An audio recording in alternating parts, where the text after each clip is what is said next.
We're starting.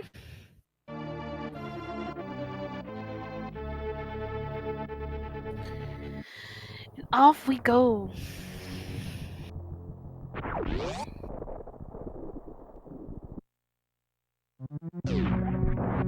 Chat's already asking, is somebody going for Blue Bryn, or are they all going straight to Super Metroid? We have Itaka going. And we got runners on both sides going down to Blue Bryn. This is so odd. It makes sense for one runner to go down that way, Maniacal, by way of Moonfall. As for the island on Lake Hylia, that's just a big 20. We're not going to be bothering with that. Link's house has an energy tank. Already some divergences. Polar Bear Bunny is going to Sanctuary while Hitaka is stepping. As for Blue Bryn, that's a trash can. I didn't see what was at Sanctuary. 300 rupees was in Sanctuary. It's actually Well, kind of that nice. is that's a really good. That's an A+ start. As for the ceiling item, it is. Well, that is early, but that's Kana Samaria. That's And we have really Aster good. getting up to it with the boost off the enemy. Honestly, having that Kina Samaria there is really nice. Yes, it is, and that would be a 4-bomb drop from Itaka, and the bug spitting up red rupees. Gotta get them all. Having those rupees there will make once we get over to Zora a lot easier. I'm having trouble. Oh, that's Ice Beam at Lumberjack Ooh. Tree. Ugh. That is tempting to go to do Aga 1, whether it's required or not, because Honestly, Ice Beam makes Korean so much easier. Yeah, honestly, like I said, having ice, especially early, would be nice. They use power bombs. Power bombs What is the logic? Well, I speak from the logic loosely here.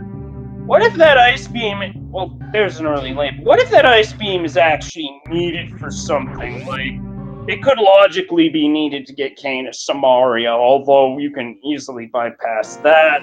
Maybe logically needed for something else, but again, there's ways to get around Ice Beam logic, especially in normal. Yeah. Tree pull is some blue rupees. Okay, hold on. I need to fix audios. There we go. Oh yeah. But we also need boots for that ice beam, so there's that too. So depending on where our boots are. Oh, what? Ooh. Ooh. Okay.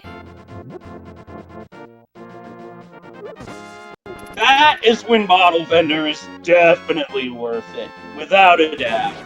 Absolutely. Okay, Kak, I see what you're doing. Having some early missiles is also nice. Buying Polar Bear Bunny buying some bombs to make sure. Not a bad thing to do early. Honestly, get chicken hide, get your blinds hide. Let's get your bomb checks out of the way early because it'd be a lot faster, a lot nicer. But nicer. Nicer. I'm okay, I promise. Asner is doing Samaria strats through the front of Hyrule Castle. Those familiar with standard random weapon logic from A Link to the Past side of the rando will know that yes, this is one of the weapons that the game can call upon to have you use in this part of the game. So this is going to be no problem for Asner whatsoever. Honestly, and there was nothing in the well. But having that cane to do in front of Hyrule Castle is really nice. Ooh, a mushroom! Fetch quest. Just speed booster. Fetch quest, but on the plus side, now with Hammer, Asder would be able to do fake powder at Magic Bat. That is true.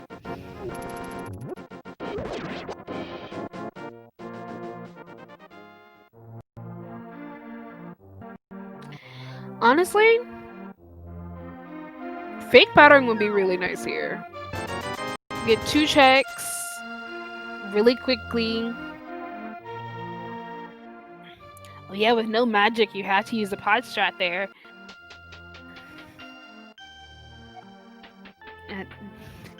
But that's the map, so no dice there. Gotta go in the back.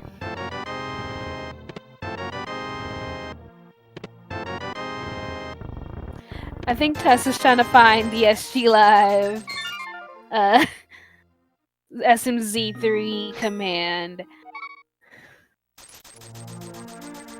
Now, with that speed booster, you're able to do some stuff here in Criteria, such as the Criteria Power Bomb door. Oh, that makes sense. Okay.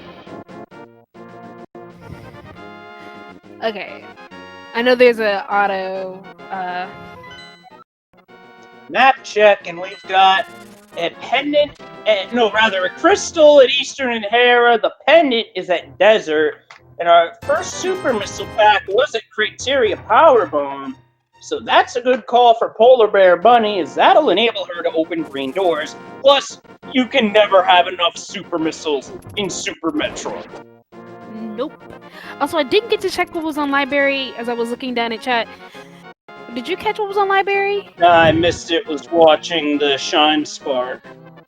And we have got Polar Bear Bunny making a play for Bomb Torizo, which, without more fall bombs, you're not going to have to do anything in terms of fighting Bomb Torizo.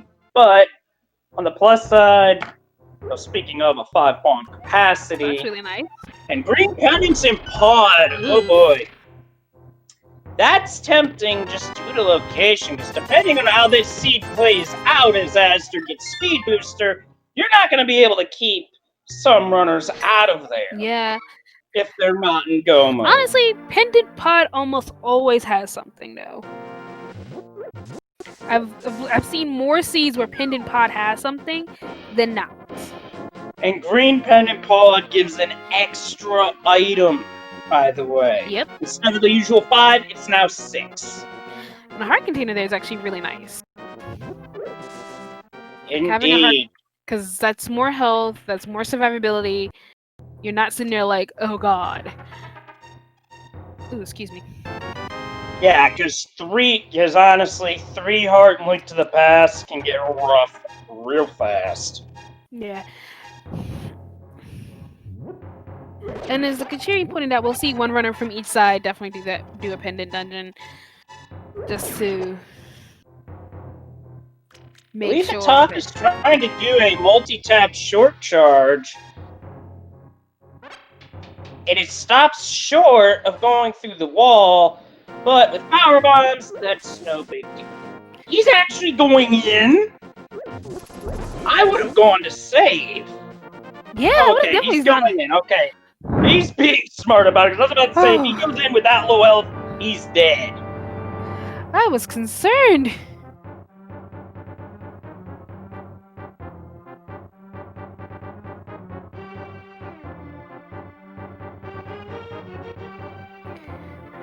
I'm sorry, I'm like trying to look down at chat at the same time, so. Danger chat, yes, both runners have to play through and complete both games. So for Super Metro, you have to kill Mother Brain, and for A Link to the Past, you have to kill the pig. Probably a lot, Tesla. But I actually am not too sure. I will be honest, Tesla. To those who have played Kaizo, more power to them. As I still remember back in the day on YouTube where all Proton John did was Kaizo Mario vids. Let's just say he burned out from it. That's all I'm going to say about that. As we got a King of Burna for Polar Bear Bunny. Ooh, Burna!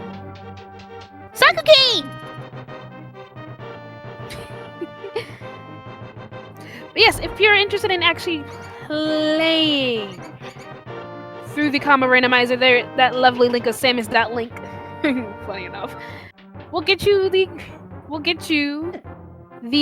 lovely generator for this. So the item... Oh, that's a gravity suit! Down where the Etakun E-Tank Supers area. That's really nice. Okay, And Brinstar Reserve had flippers and gloves.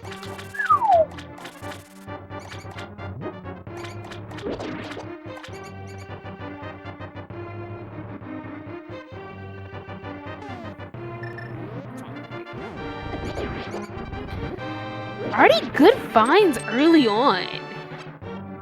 Absolutely, all over the place. We've got Maniacal coming up on back of Escape. This could be something good here. Hopefully, we definitely know at least one of these items is the compass, however. I've already seen the map, so where's the key? Left, right, center? It is Right in there. the center. So nothing major in the back of Escape, but Maniacal's taking care of it. Gonna do a death warp here.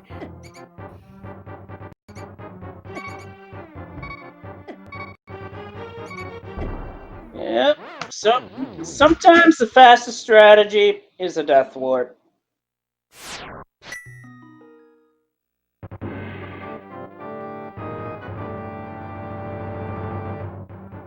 And we've got Asder going for an early visit to Fantoon without any suits. We know where gravity is. I mean, Asder's experience, whoa, silver arrows at Mission Impossible.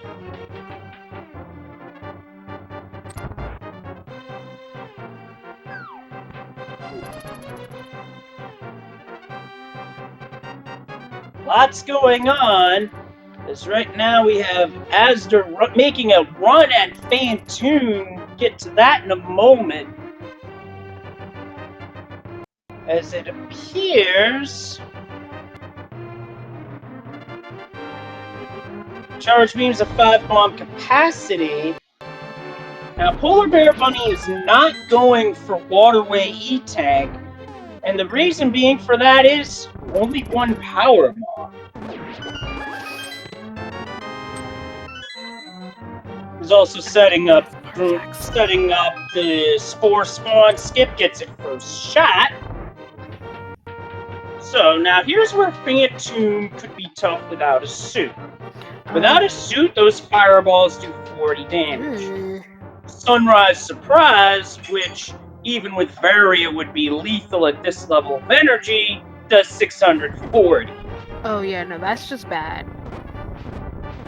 You want a nice, clean kill on Fantoon here. And a quick one as well, which Asder is definitely capable of pulling off, no doubt. I just don't think he didn't have enough missiles to pull off the Doppler strat.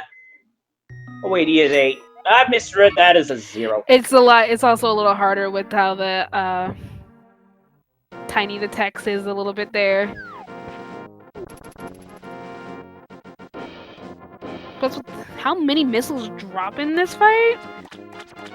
Yeah, lots of missiles drop from the fireballs. They're a great source of energy. And speaking of fights, Itaka's got Grade. Is Grade going to the prom or being told to sit down?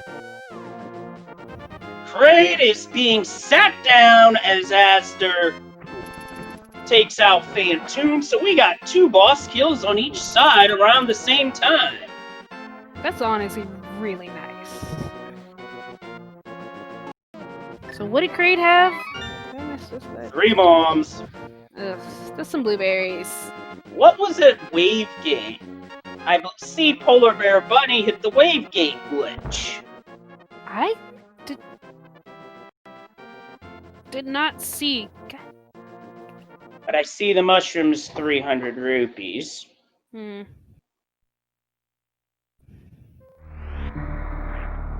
Why did you deny this?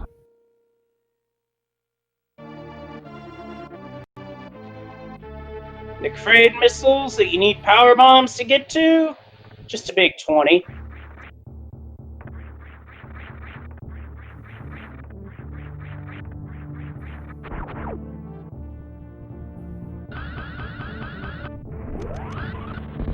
And a piece of heart at the Kraid E-tank. I almost said reserve tank.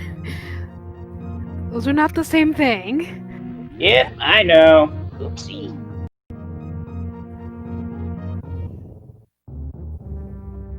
So Azur's going to save here, probably going to check the wrecked ship E-tank. The common way to do this play that most runners will do is they'll check the item, and if it's nothing, reset. For Azur, it's not in logic, but we know technically it is because he could actually very easily have gravity suit. He just hasn't gone that way yet. What? That's not Dark. No, that's not Dark World Access yet. Never mind. I was like, is that Dark World Access? No, it is not. That's a hammer away from Dark World? Yeah, I believe so, as Itaka's found X-ray scope looking through the high jump area at Warfare Business Center, and it's just 3 bombs at wrecked ship E-tank and an E-tank at high jump. E-tank at high jump is really nice because we've seen so little of those. And yep, space jump is on the left side of Gauntlet's escape, Maniacal claiming it. That's going to be very helpful for movement, which means this isn't an infinite bomb jump seed. Ooh. How common are those, by the way? I've only had to play a couple of seeds where IBJ was needed either in whole or in part. I think Itaka's setting up to do a Hell Run to Ice Beam. Which is possible in hard logic, but this is normal logic, so for this logic, it's out of logic. What would you normally need here in normal logic? If it's... The Varia suit's what you need for heated rooms. Oh, okay. That makes sense. And to follow up with what chat just said, yes, a required infinite bomb jump, worst room in the game, is not a good time. That is something that can honestly die in a fire. Yep. I didn't play SMZ3 and I can say that one. And what's an ice beam? It is wave beam! That is well worth the run for Hitaka to pick up. That's really nice there. Yes, it is. Get charge beam, and now you can start shooting X Factors off at the boss, but he's got to be able to get out to keep it. And with 20 health, he's made the escape. Just barely. That is... Ooh. But yeah, Azur took a death earlier, not too long ago, which is kind of... Oh no! Itaka gets hit and goes down! Ooh. I'll have to go back for wave beam if he wants it. Yeah. And Maniacal just picked up his gravity. Okay, so. Oh, and Polar Bear Bunny might have been just a hair early on that quick kill attempt. Seems so.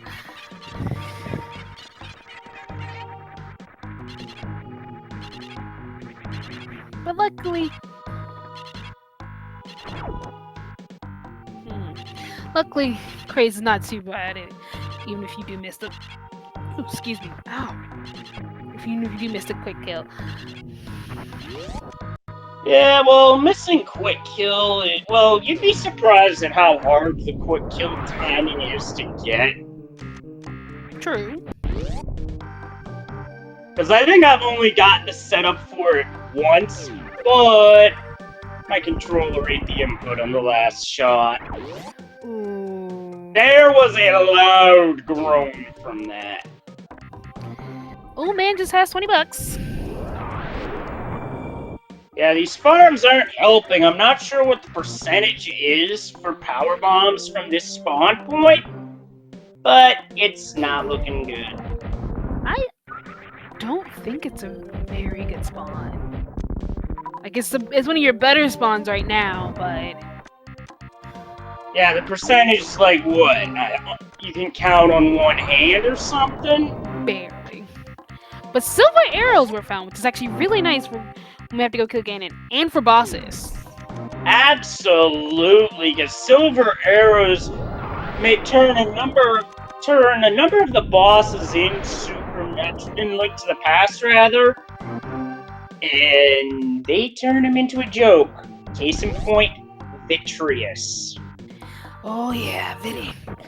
Vidi, land mode is a quick kill that you can do without you having to use magic. You need to find a bow.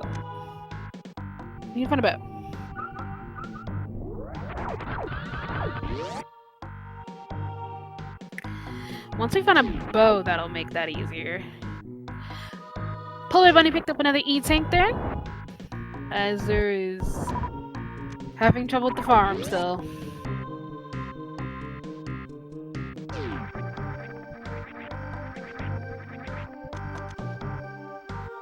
Yeah, this drop luck for Aster is absolutely brutal. Oh hey, you got one! Yeah, of course, I start complaining about it, and then he gets one. I love how we start complaining about it, and it's like, oh, here you go.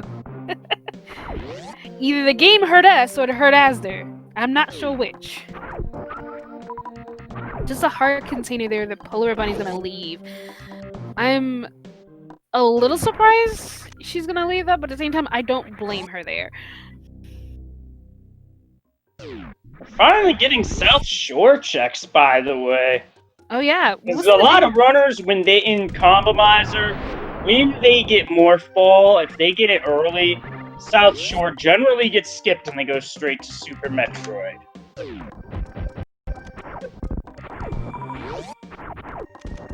At this point, I'm starting to wonder if enemies in the other room next door have a slightly better power bomb drop percentage. I believe they might actually.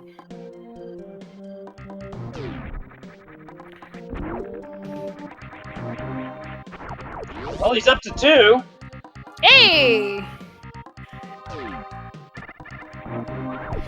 Yeah, chat's saying the next room would be better to farm. And PBB has saved the old man, is gonna head up the mountain. While Azar has his 3 power bombs.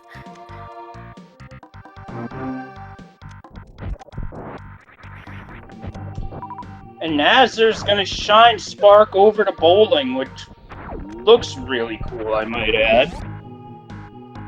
I just love seeing that shine spark done. And Hitaka has picked up Grapple Beam, Maniacal doing Mockball in the new bridge. That looked cool. Just $20 there, so... On PvP side... Can you space, please? A Space Jump and or Grapple Beam opens up access to X-Ray Scope. So we're about to get a look at what's over there today.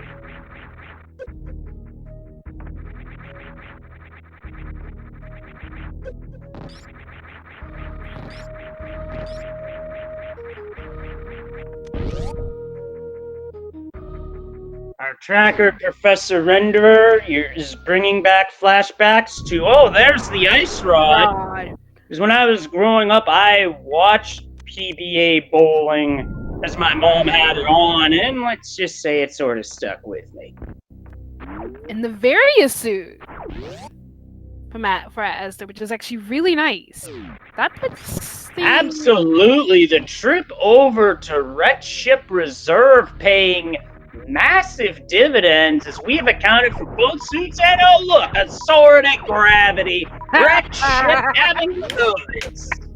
Wreck Ship was like, so I know you had trouble farming, but here, I'm gonna be nice. It was, let's face it, the time spent for that farming was 100% worth it. It absolutely definitely paid out.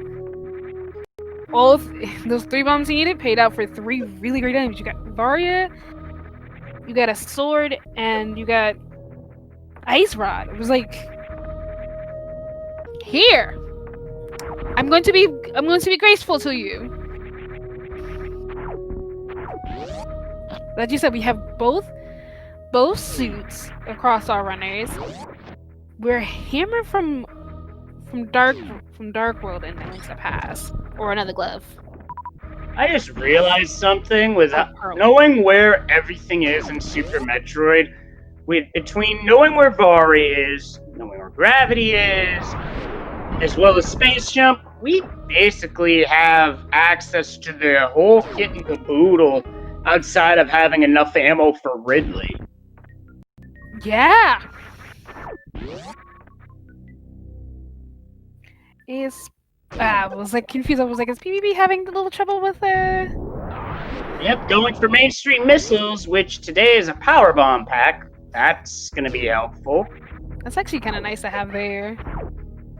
Well, Crab Supers is just 3 bombs, so that's getting left behind. As we see a trip up to Zora. Let's scan fish out first today. We shall see. Is at half a heart, so I think the important part is just getting there. Can you survive getting there? Yeah.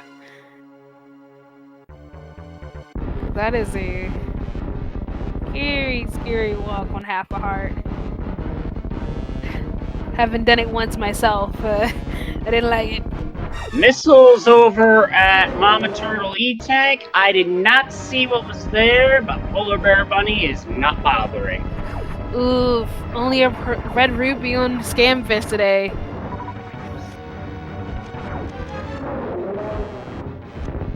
A stick? A stick? A stick? This isn't Zoder? That sounds like a stick! Single arrow! Ah, single arrow stick's a nickname for it. I get you. There's the crate kill for Maniacal.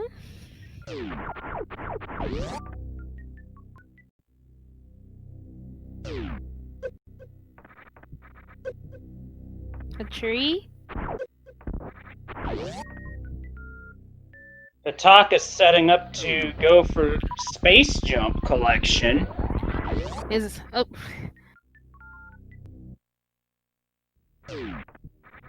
Tesla, that's bad. That's just a bad pun. Ignore chat for like 5 seconds now. Chat's gonna make puns. That's just a given. I know, but I left one chat to get away from puns.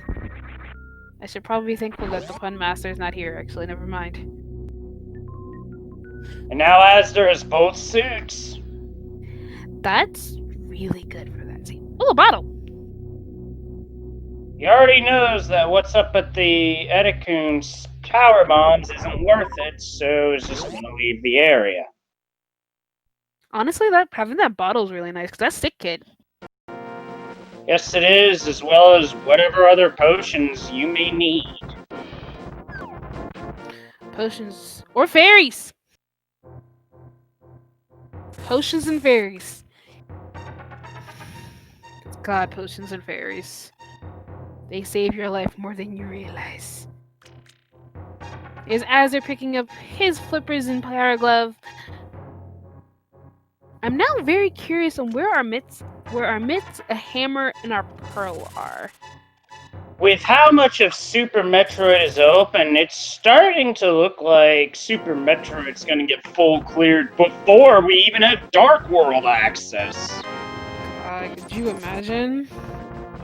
Oh, Hitaka almost fell through and didn't get Space Jump, but this butt is able to recover nicely. Getting Space Jump there is really good. Because, like...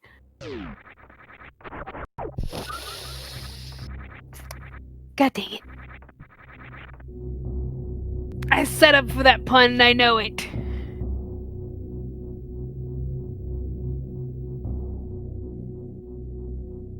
I set myself up for that pun and I know it. We all get victimized victimized by that from time to time.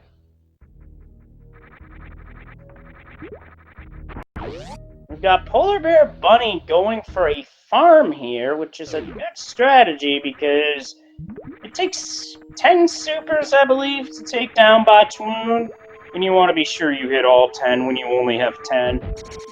10 definitely sounds right. And I don't hate puns. I don't hate puns. Puns are just... Puns are just something... Puns are just something I have moments with. Let's go with that word. That's one way of putting it. The Now, Polar Bear Bunny is going to check right Sand Pit, which, without Grapple Beam, isn't going to be able to continue all day. There's the bow!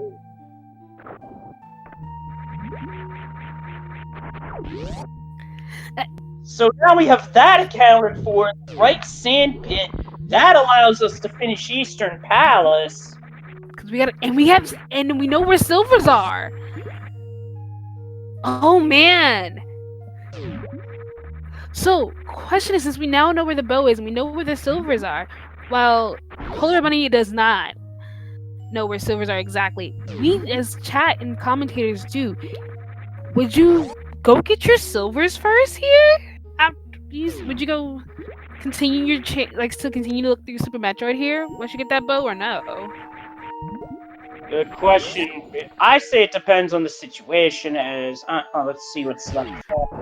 Left Sand Pit's garbage, and it's a good thing for our runners because that quick morph is a massive pain in the rear. And for some reason, on an Xbox controller, I don't think it's possible. Could be wrong, but that's just me.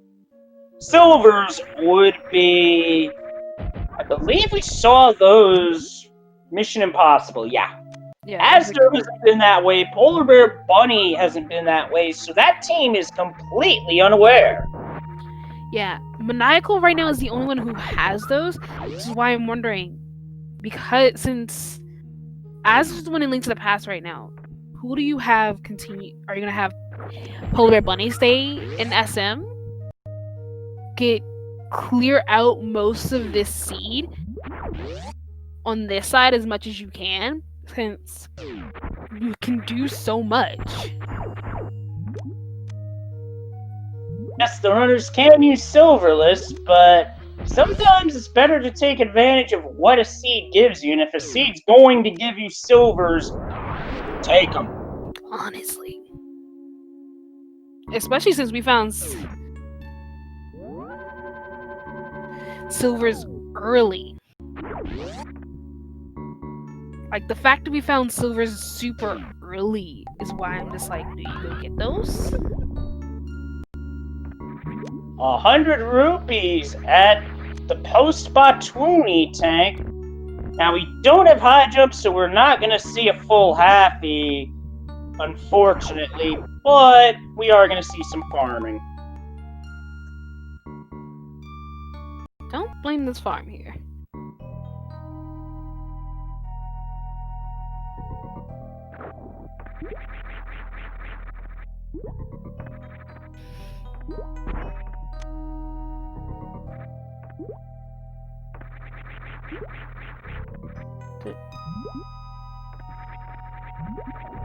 I have to pick the mirror at some point.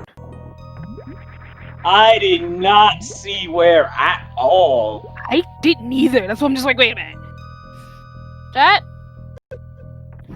Where'd that mirror come from? Oh, Wreck Ship left super. That's what was there. Okay, thank you. We all missed it, to be honest. Good to know. I was just like, this was like, wait a minute, it's not an extractor. Hold up, I missed something. Excuse?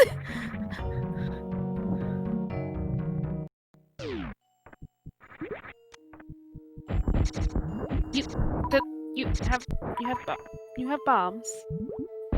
I don't think Azur's setting up coffee break here because he probably wants to be at this health. Because even with mirror, this would be a very convenient time to do a death warp after getting the big key, because you go back upstairs with 3 hearts instead of 1. That's just me. Good point. Good point. And yeah, this is definitely like it's a lot hard. That's a smart little play right there. So yeah, I definitely. It's actually really nice to see that Polar Bear Bunny is continuing in Super Metroid. And there's your big key. I believe Polar Bear Bunny is going to go for Shine Spark strats here, which requires a short charge.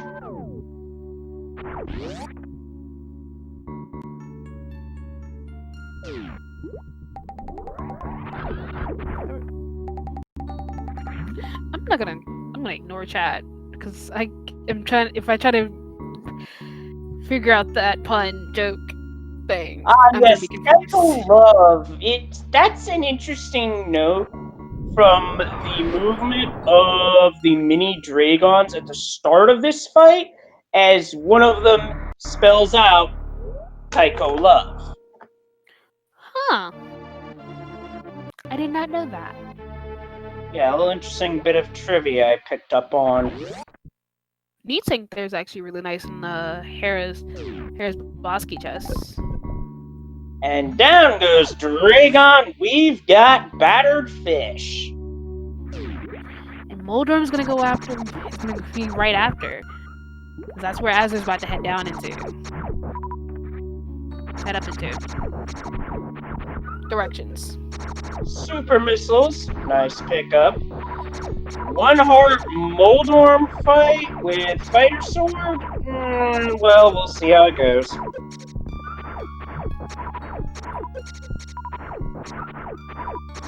Let's chat again.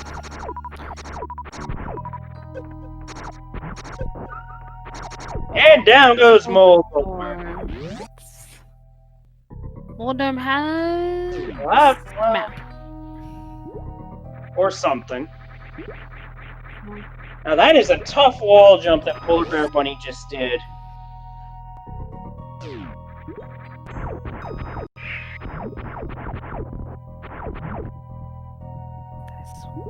That's so cute. That's so cute.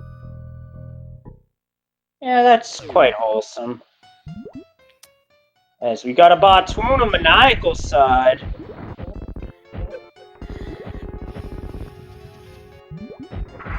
So yeah, I honestly do not blame what we're seeing from these scenes right now.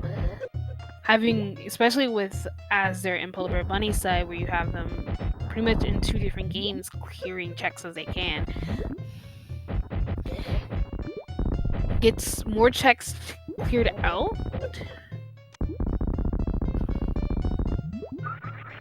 Michael takes down Batoon as Sataka gets the heart container off the 230 missile. Did we see Mushroom earlier? The Mushroom turning earlier? Rupee Horde, 300 rupees. Nice. And we know Scamfish ain't nothing. The sword was in wreck ship. At Gravity. So I think Astor here. Where are you going, Astor? Itaka is heading for supers, but right now, when Hitaka goes to Meridia, he'll have the benefit of being able to check Shaft Tool, as Shaft Supers is just regular missiles. Half magic and more missiles. Yeah, Waterfall Fairy half magic. That is an A+ pickup, because that will make certain parts of A Link to the Past much easier, namely Trinex. Yes, Tesla. With another E-Tank picked up by Polar there, that's actually really nice, because E-Tanks are always nice. As we see Azure head towards Scamfish to be scammed.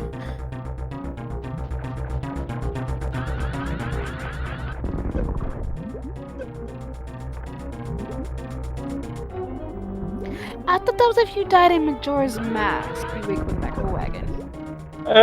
Waking up in a wagon? Nah, that sounds like something from Oregon Trail. Is there an Oregon Trail randomizer?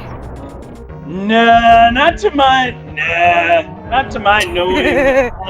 Interesting to note that the game was run at NSGDQ during the silly block. That was fun. No, Moonfall sends you to OT. I know that one. Moonfall sends you to OT, actually.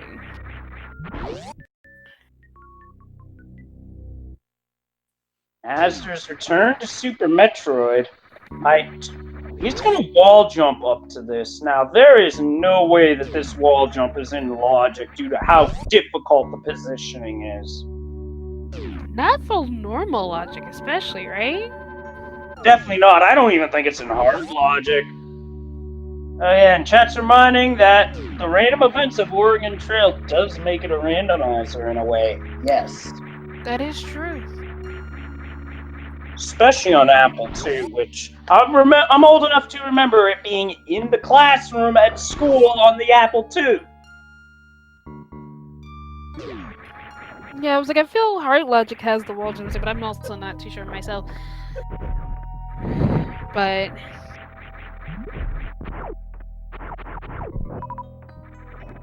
now, Hitaka's gonna get wrecked ship means that Maniacal's soon gonna be hearing the news about what's here, as Maniacal has given Hitaka the news about what is in Meridia, but now we're gonna get to see something a little different, and that would be the plasma beam check. Now, here's the thing about this check. The check's not technically in logic because there's not a way to beat the red space pirates outside of Shine Sparks. red boomerang. Oh. Not the boomerang you really want to see.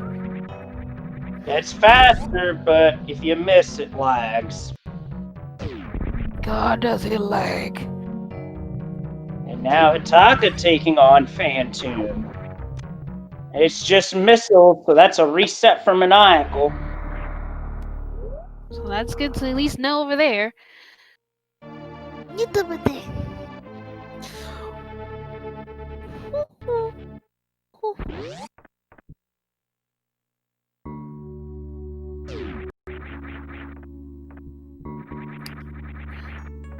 And Polar just played Space Jump. I believe she saw that earlier. If I remember right. Ignore me right now. Hitaka is almost done with Phantoon.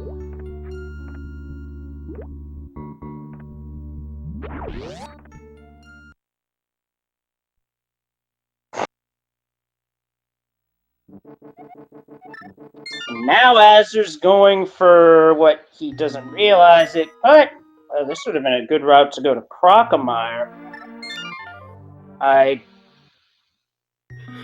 E-Tank, I would have maybe gone for Ice Beam first, then down to Croc from here, but that's just me. Ice Beam down a Croc would probably be a better idea.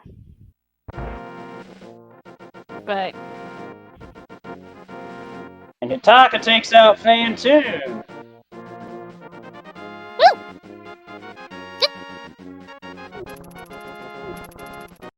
I spooked myself with something and I don't know what it was. As that's Wave Beam for Asder, an offensive upgrade for the beam, plus just a charge away from being able to X-Factor certain things. Yeah. I am so sorry. No worries. So we're an hour in, we still don't have Moon Pearl. Why am I starting to suspect it's somewhere awful, like behind Ridley? I hope not. Or in the Dark World. Well, if Moon Pearl winds up being on Pyramid, then you have to do Aga 1, in which case the question now becomes, where's the Cape or the Master Sword? Well, I do know where the fire rod is. Cathedral missile. That worked out well. Okay. Actually, Hasbro? Chat's correcting me on something. Hitaka picked up Moon Pearl, but I did not see where it was. Hitaka just picked up his mirror. Billy Mays! Billy Mays had Moon Pearl. Billy Mays is selling Dark World access. That's... Is that what... Oh, I guess we have a mirror, yeah. Love the mirror. So yeah, we just need Hammer or the other glove at this point. Yep. I wonder where the... Oh god, could you imagine if we actually do stuff to Hago 1? Because that is our Dark World access. Oh, Zelda 3 Rando's done that plenty of times. I would not put it past this randomizer to do the same thing. Can we get the... Chat is picked up on what I've been putting down. Our base Dark World access. Go to Meridia. Go to the back door, which is the Meridia Missile Room. Well, it replaces it. Because Maniacal's our first featured runner to step foot in Eastern. Ooh, and he has bow plus silver, so he's really... This is gonna go just quickly for him. Armos is gonna be just like a snap. Yep.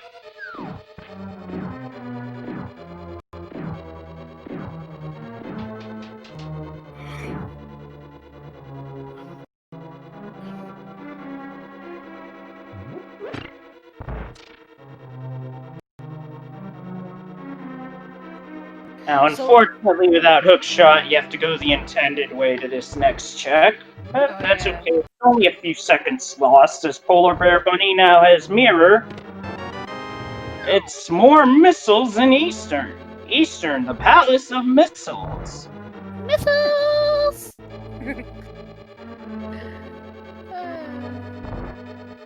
I was confused on why Maniacal did this hack there, and I realized Maniacal does not have his sword yet. He's doing this swordless. With only a bow and Samari to help him. But very doable all the same. Yes.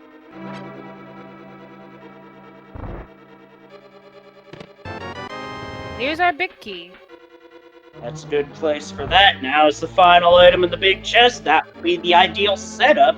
It would be, but we all know that's not gonna happen. That'd be too nice. Yep, the game knows.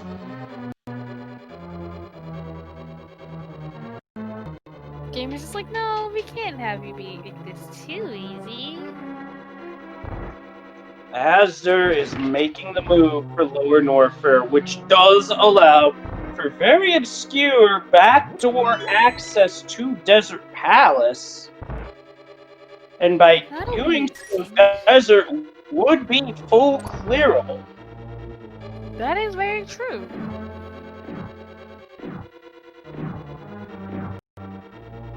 You see Polar Bear Bunny and Hitaka doing the exact same thing, just a couple seconds apart. And it's Power Bomb. Yep, last item's Power Bomb, so Eastern's just a big key and ammo, that's it. Yeah, just... Once you get your big key, I honestly think you could just... skip the rest of Eastern.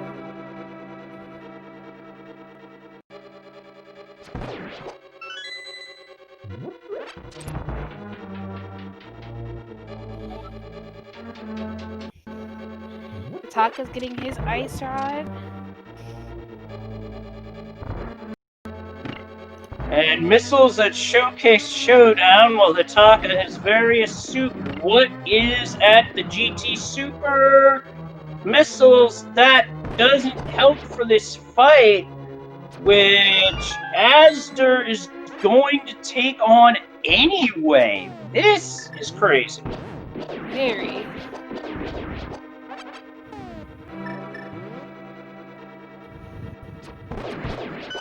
But I guess with the farm there,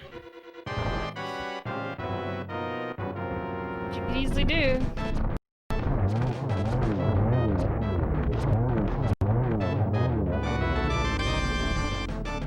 So we got our first crystal for Maniacal. That's 2 crystals down overall.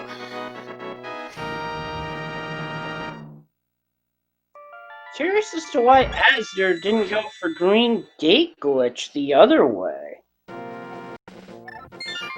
He's a good Maybe question. it was the lack of supers? That's all I can think of is the lack of supers. Which would make sense. Oh. Just taking advantage of this farm here. It's right here, you might as well. If he's spitting eggs, you might as well farm him. Just... But yep, I guess I'm just gonna farm this and be fine with it. And he got him! That was a long fight, but it was nicely done by Asder. As they're picking up all those drops. And a Powerbomb pack.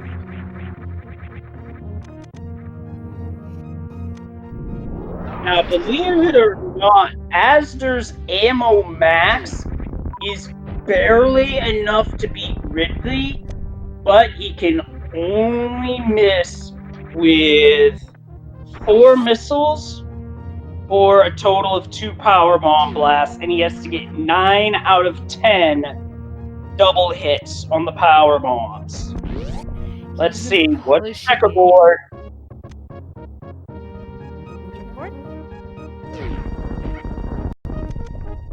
Didn't get to see what's on checkerboard. Did not get it either. There's some hard lag over here. Oh, things happen, and now it is. I believe he's trying to set up. Look, based off that appearance, he's setting up for the Super Bunny glitch.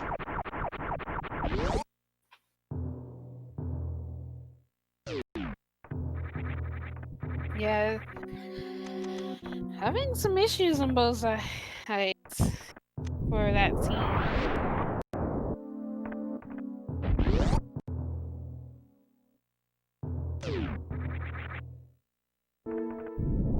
Now he did get super, and he got the Titans mix! Super Bunny! Oh my goodness, that's a humongous break for Asder!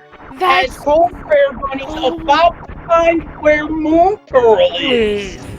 Which will put that right in logic!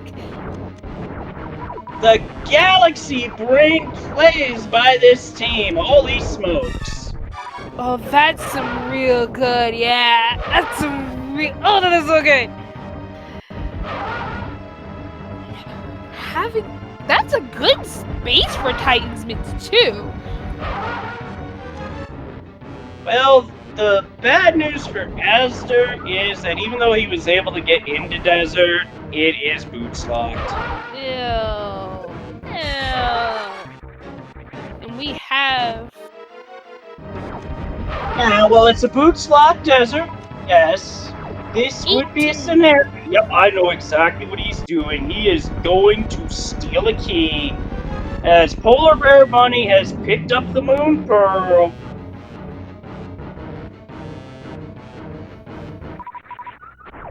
Yeah, since it's pinned in desert, you steal the key. Not only steal the key, if it's boots locked and you don't have a small key, stealing it's a good call. And our Dark World map shows 5-6 is Skull Woods and Thieves Town. 2 really good 5-6 crystals, honestly. Like, those are my preferable 5-6 crystals, and it was Quake from Misery Mire. We haven't seen yet, but it is worth pointing out that Well, I didn't see the pendants I knew were pod, and it's marked as TR. Let's just unpick pod on that same side. Now, I figured I'd mention this now, but it is a little bit of a ways off. While it does not seem likely to be the case, as there gets a power bomb pack, that'll be helpful for Lower Norfair. It is worth noting that depending on how the key logic works for Thieves Town, we could have a potential scenario where the hammer winds up on Pyramid Ferry, which would be an obscure yet required Act 1 fight, mirroring after getting Big Bomb and going through the castle portal, your only way to get to Pyramid Ferry with the Big Bomb. Ew. Oh, that sounds disgusting. It is, and it's also quite annoying to run into.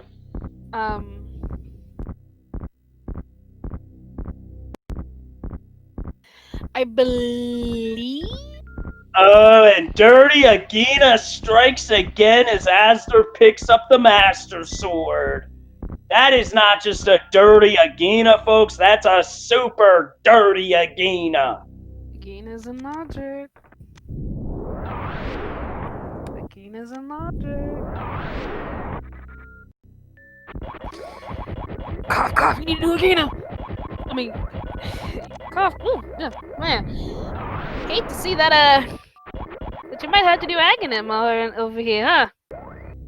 I mean, you don't really have to with flippers, which is worth noting. But if you have to do it more than once, it becomes faster to just do Aga 1 than to go back and forth between going up through Meridia for that portal and then swimming around. I mean, after you do it twice, you basically equaled your Aga 1 time, depending on RNG. I believe Maniacal did. I have not been able to pay attention over to Maniacal, unfortunately. Yeah, I'm pretty sure Maniacal got it. Have to check his pause menu. Okay, get a pause from him. Double check. Whatever. Wait, you said we've seen Fire Rod, yes? Yes, that was at Cathedral, and Polar Bear Bunny is closing in on the location. Can we get Fire Rod right now?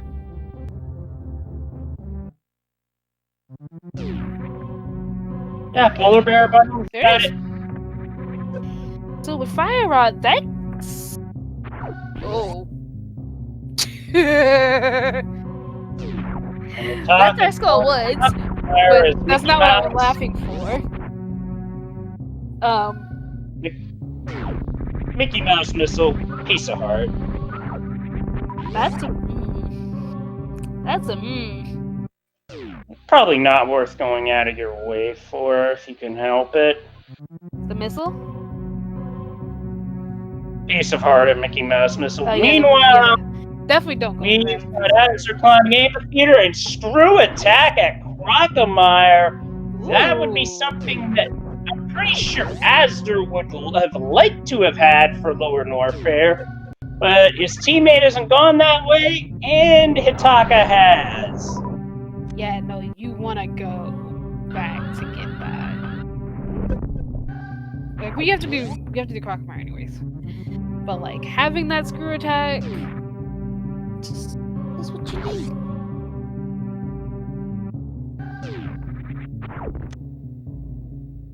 Now Maniacal has Moon Pearl.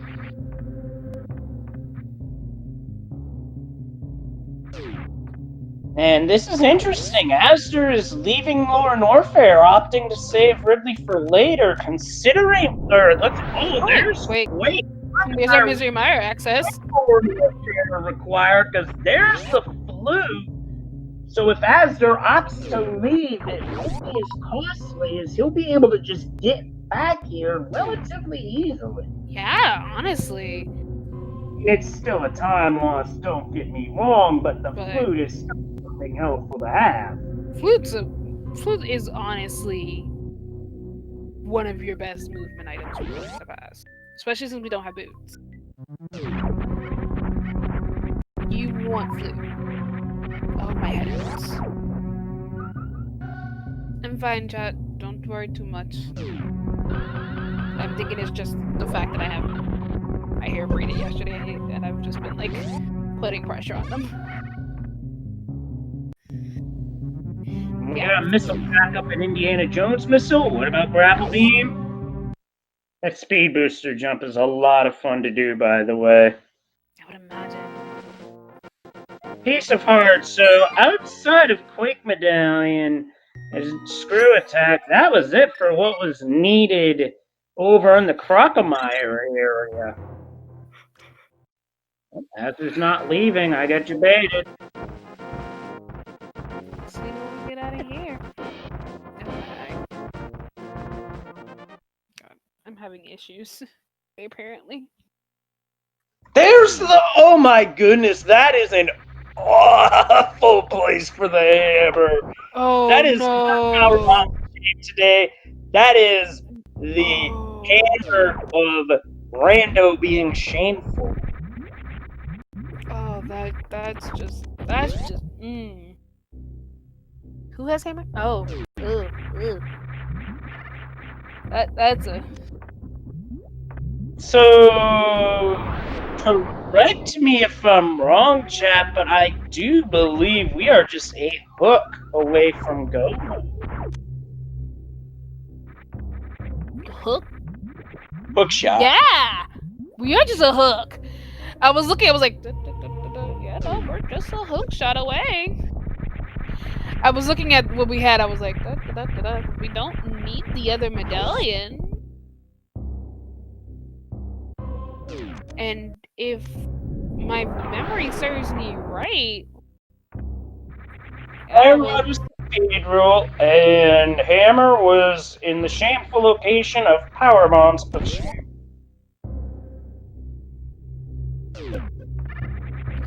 Yeah, we're just. Oh no. A Ridley hook shot would be quick. It would make this basically a Super Metroid then a Link to the Past. Yeah, that was just literally just like, yeah, you just haven't really needed to be in A Link to the Past most of this scene. Absolutely not. It's just about everything has been in Super Metroid outside of early Morph. Like, and now as we take on Ridley, he's gonna have to hit most of his shots between ammo and power bombs to win this, due to the fact that this is a low ammo fight. However, Asder is very skilled and experienced at Super Metroid, so he should be fine. Should be.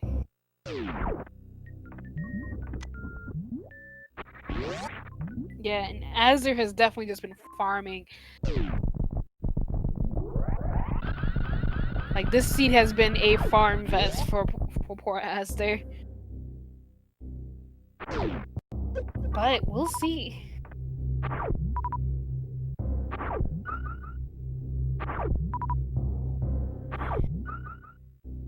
So I guess the question becomes... So we know where Ice Beam is, but honestly at this point, it's not necessary. Unless that... Does Ice... Okay, before I actually say this. Does Ice Beam unlock anything? At this point, it would not. However, it would be very helpful for Turian, because then you could just freeze the Metroids and hit them with a Super or 5 missiles. Other than that, it's not needed. Okay. So we more than likely don't have to do AGA 1. Actually, based off of where that hammer was, we don't have to do AGA 1. However, I could see some runners getting baited into that. Taka going for green gate glitch here, as Maniacal's just going for the standard gate glitch. Lumberjacks was checked. Lumberjacks was the... That's where the Ice Beam is.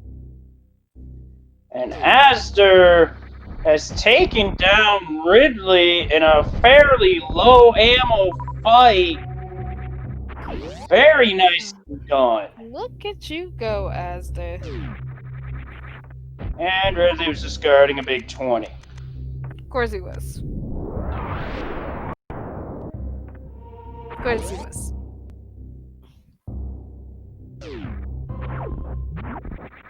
I just had a thought. Depending on where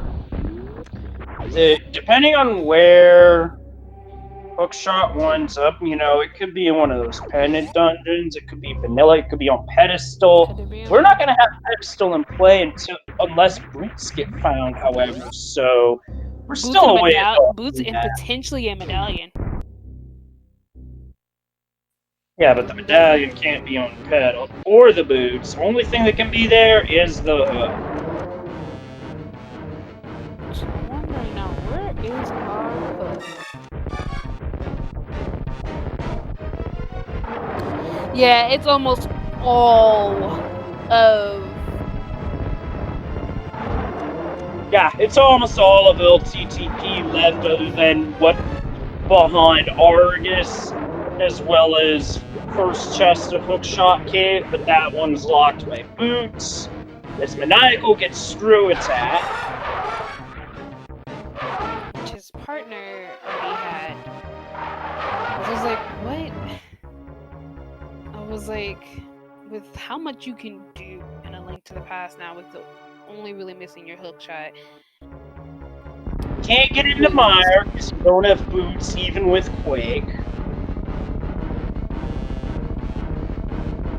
Right. I had to think about that. I was like, why can't we get... I was like, no Hookshot, no boots. That one might have taken me a little too long. And Hitaka just got the bad news about Desert Palace. So, I'm trying to think, where would I want to see Hookshot?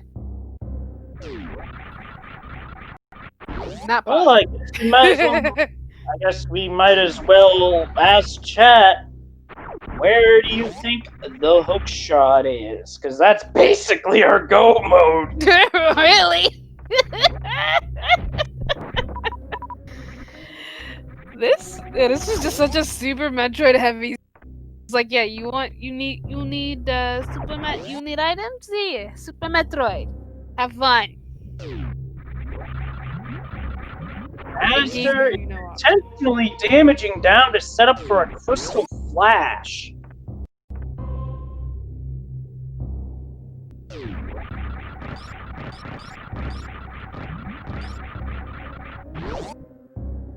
What is Ezra doing? You think we're gonna find boots for Tesla? That's what I'm starting to feel. I'm like, what is... I'm like, I know I don't know Metroid all that well, but I mean, like the fact that neither of us are really like... Oh, that sounds like a terrible idea. So this sounds like a very terrible idea. And you can absolutely tell me I'm wrong about this. But... does Agatar... like, so, riddle me this. Agatar doesn't has items in it. Yeah, can have items. Yes. In Keysanity modes, however, especially in A Link to the Past, it does, and the small keys become part of the item shuffle. But Agatar does not, just has the 2 keys? Okay. So, riddle me this. Not Agatar. But, and that's it, I'm saying but on purpose. It's on land mode, and we gotta find those boots. And Hitaka finds out that it truly is a dirty Agena. So, my theory is that I want to be nice and say our Hookshot's somewhere nice. It's actually somewhere nice. It's our boots where they're not. It's our boots that are not nice. Just because, you know, boots can be like that. And Aiko's got the mitts.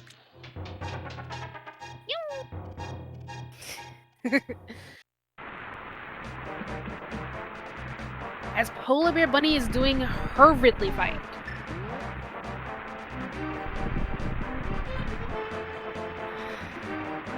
Oh, I'm excited. Like I said, we're just boots, essentially boots, but definitely a hook shot away. No. No, Tesla. Not boots on Pendant Laser Bridge.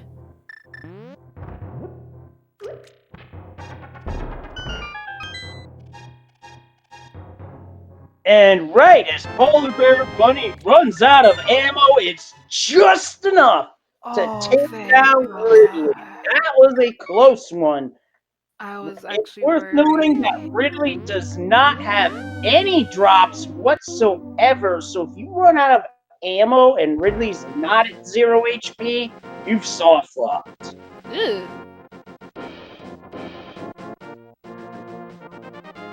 Now, Azur's taking on Kraid. This probably won't take very long. What, a minute, maybe? At absolute max? And that's... Yeah, 10 seconds. I was gonna say, and that's if he misses quick. I didn't even get to finish my statement!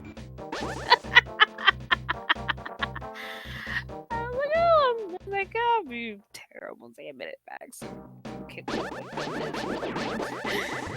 I didn't even finish the statement when I was like, nope, here you go. Oh my god. I love being grooved around. Oh, okay.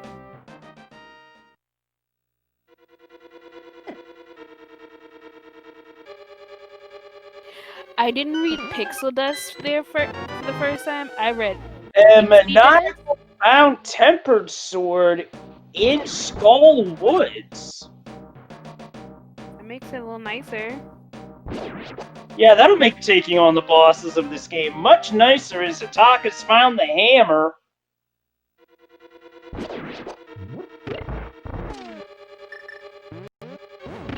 Tesla, please.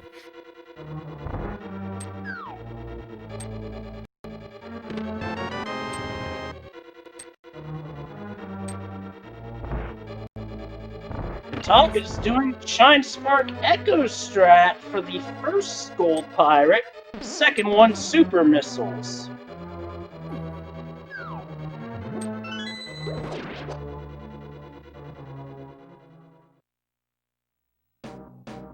Depending on how fast you read.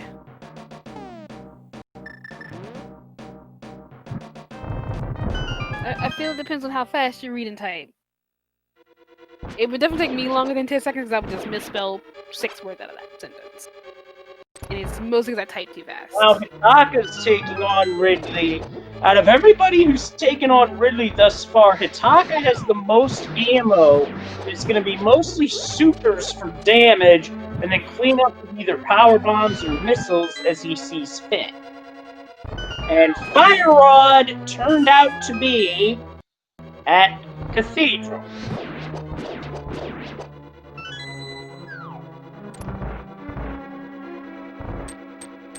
Yes.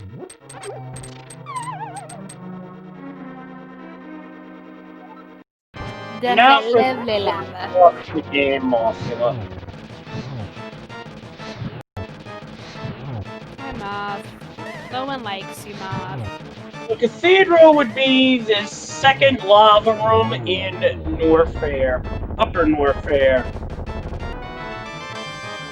And Mothula had the big key. That's one of 2 bosses that can do that, the other one being Argus. You don't ever want to see those big keys on them, because it means you gotta go back through.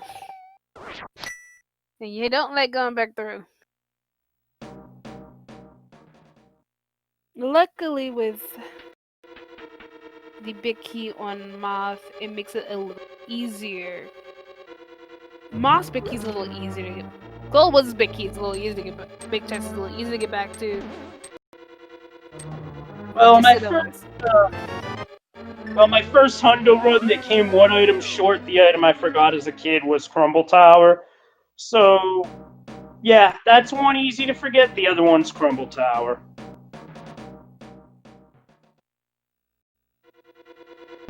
So let's see what these. So let's see what. So we know that was just a small key in the chest just below. And Azur's got a blue suit. Ooh. Blue. Got some nice fresh threads.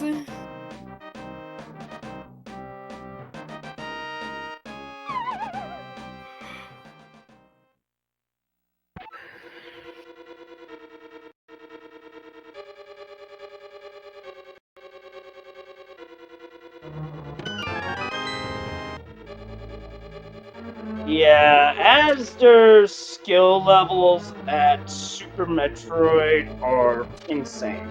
And he's going for reverse happy. And he gets it. We found powder here in Skullwoods, which means that big chest is absolutely nothing. So Crumble Tower is the room where after you drop down that alternate route on the way to Ice Beam. And then the next room after that is a tower where all the ledges crumble away, hence the name. Crumble Mountain. Crumbling. Just like a cookie. What is cookie now? Do I have cookies? We've got morph ball bombs in the sea house. We're not going to be needing those for anything in this seed. Unless you're trying to save power bombs, and that's a different story. Yeah. Well, you did talk about bomb jumping. Yeah, but with the items you've got, that's definitely not going to be necessary. Hey, our shield for. Yeah, first shield. I actually thought we were gonna have a shield of seed. That'd be funny. Hiding in the treasure chest minigame. This is like one of my favorite things to do. Just, bomb and power bombs. Just explosives.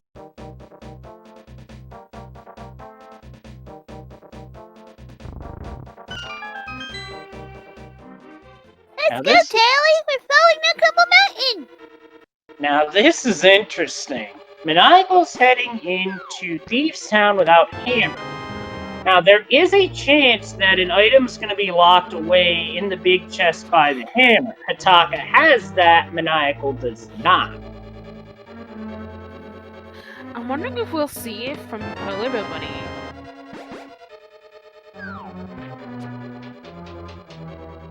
I'm looking at chat every now and again, so I have to so if you notice a joke might just pass by, it's because I'm not looking at chat. Because chat's actually on my phone, so I have to actually look away from the screen. Oh, hey, we're seeing Sick Kid. Don't think we saw that earlier. We did not. It's our first look at Sick Kid, and it's 3 months. So Sick Kid is a pyromaniac.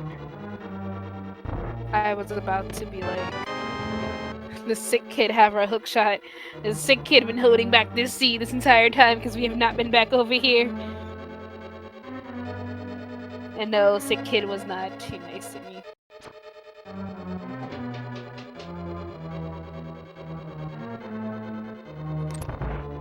So Polar Bear Bunny is probably actually going to do a similar route that Maniacal just did of doing Village of Elacast into Thieves Town.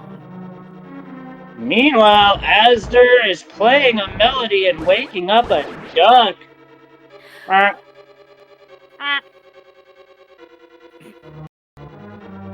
But actually, now that I think about it, Polar Bear did that just a moment ago before she came into the dark. We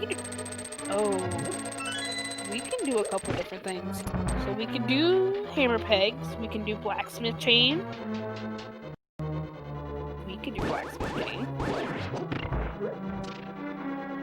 Do purple chest. Doing a farming setup here. Can't do our tablets just yet. That trash can, I believe, is our final item for Thieves Town, so that is a break for Maniacal in that there's not an item locked in the big chest.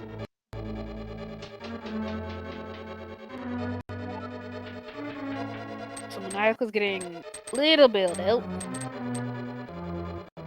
Yeah, yeah.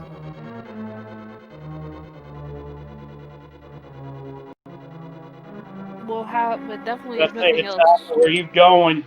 You don't want to miss that item, because that's your fire rod. You got it. We're seeing Eastern from Asder. Polar Bunny's in Thieves Town. Maniacal's continuing his Thieves Town run. While Hitaka's the only one is Metroid.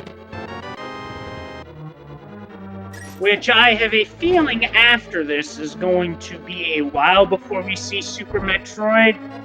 Oh, wait a minute, Hitaka has not done Dragon yet, but once Dragon is dealt with, then we might see a Shack Tool play. Maybe. But for now, I think we're going to see East Death Mountain for the first time. No, I think it's too cheesy. And that's a classic one. That pun has been in A Link to the Past Rando for a couple of years now. I think that might be one of the OGs.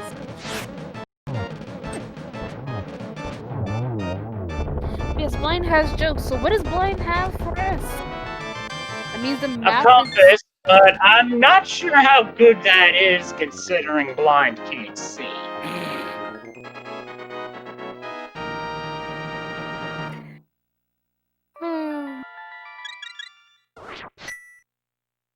I'm getting the duck call. Did I miss a duck call? Pyramid? Pyramid! Yep, Pyramid's set up for Maniacal, but they gotta get their hammer out of Lower Norfair first. Oh, yep. Gee, wait a minute, this could be a fake powder play. No, he's got actual powder. Actual powder, but I see the mushroom up in my mind immediately thinks fake powder as Hitaka's about to unleash the noose, the duck, the mallard. The foul.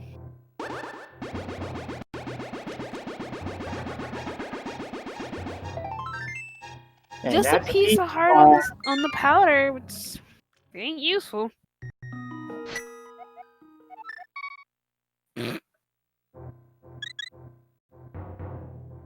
Cause she don't got enough height. Her flight power is good, but it's not that good. And also, No, she can fly there.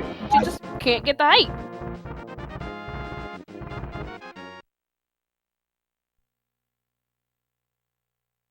I'm not making a shirt trick, I promise.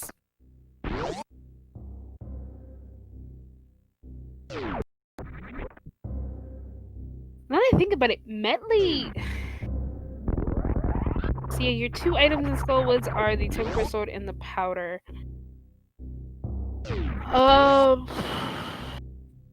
Hard to say, it depends on who gets go mode first. We're looking for a hookshot. Like, this is just hookshot 5. This is hookshot 5.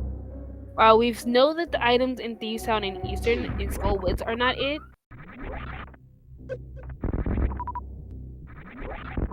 there is still Pendant Pod. Independent pod, I might add, which is something you would not be able to keep me out of, admittedly. There is Ice Palace is in play. That would be potentially nasty. Can't do Meyer. Azazar takes down the Armos with the NMG style kill. It could be Shack Tool. Would be the most disgusting place for it.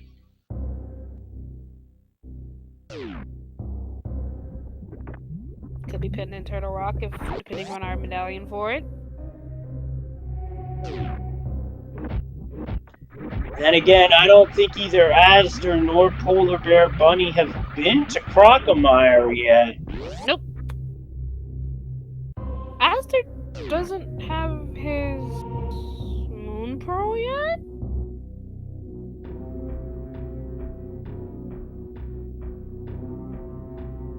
Yeah, Maybe Azure did. No, wait. No.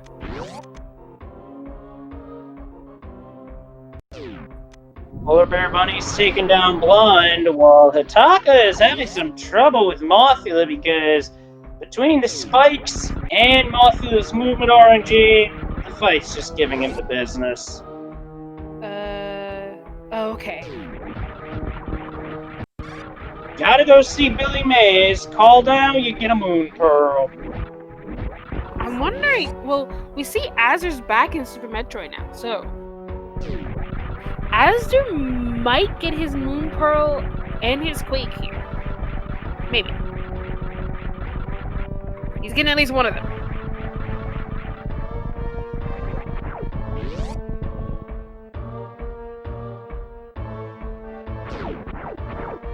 So our question really becomes right here. So, if you're Polar Bear Bunny, what do you do after you finish this? After you finish Skull Woods? Do you go east? Do you do the Eastern Pod play? Honestly, I combine Pod into Eastern because you're right there. Pod is on the other side of a portal. That literally makes the most sense if you're ever going to go for Pod. It's green pendant plus 5 items. I don't see why you don't do it, because if you don't do it then, when are you going to do it? You're never gonna do it after that point. Because Azure now has his Moon Pearl. Woo!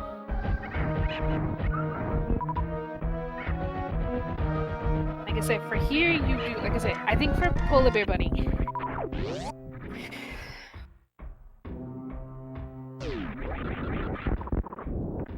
You do Skull Woods, you do Pod into Eastern to green turning your green pendant.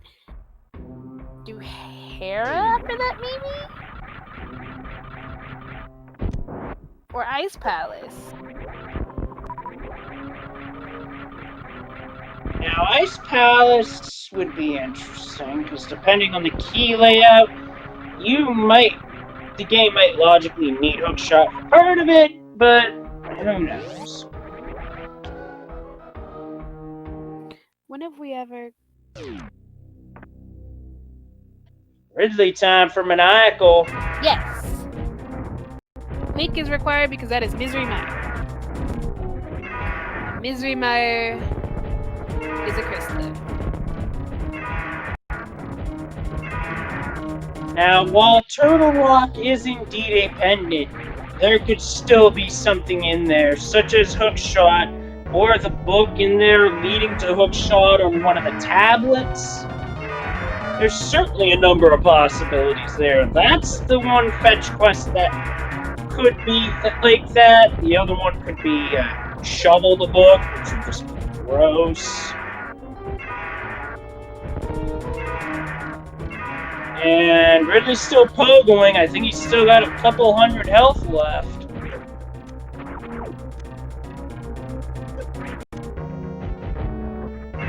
Yeah, if Ridley's flying regularly, then there's still health left. Once he starts flying erratically, you got him.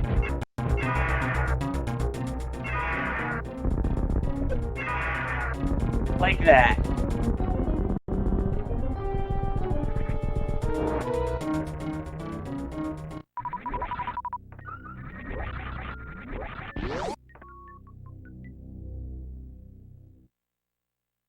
Unfortunately, there's no shortcut going to the left in this part.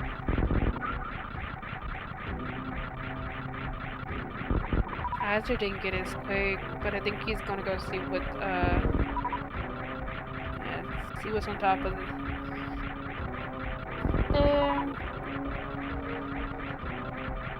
So that'll be T. I need their name. It could be a TR, and yes, this is a co-op, and I would agree. Omslav. Definitely two top-tier teams, no doubt about it. So Omslav could definitely do seem like they're in the lead team-wise, but Bear Pair is not too far behind. I had to look at their names. Because my brain was like, I know half of Polar Bunnies and Astor's team name, but I'm not too sure myself.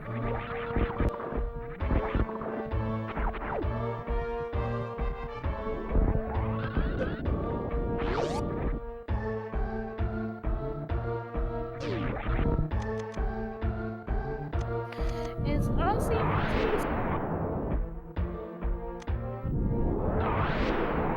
Yeah, Aussie is on Team Crockpot this time around with Solski.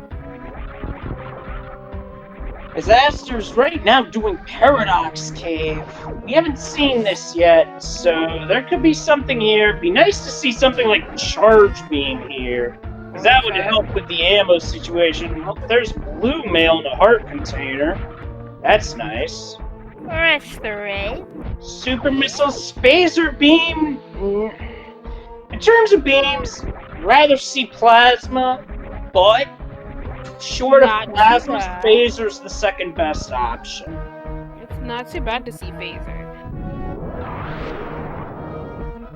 While Hitaka goes down, taking a death to blind.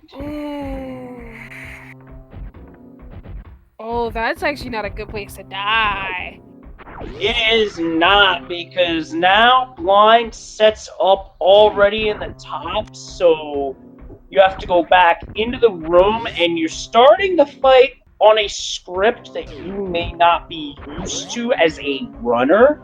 I know I died to blind a number of times, especially in my early Link to the Past rando days, so I had to get used to that, but that is still something you don't want to have to deal with. God, no. You have to do a whole new... I don't like dealing with other blind scripts. Nataka's pulling out King of Burn. Where was it? Who got it? Astor has hookshot now. Astor's hookshot means we are in no mode, folks. Oh, that's really good! Oh, that's really good! The problem is, neither that's also really bad. has a position of Quake. Oh no! They don't have Quake. Sorry. So it's not go mode, it is no mode, so now we know where the runners have to go. But the only thing that could... Well, it's really a Schrodinger's no mode, because we could still need boots. Oh. But... Fuck, I forgot about boots.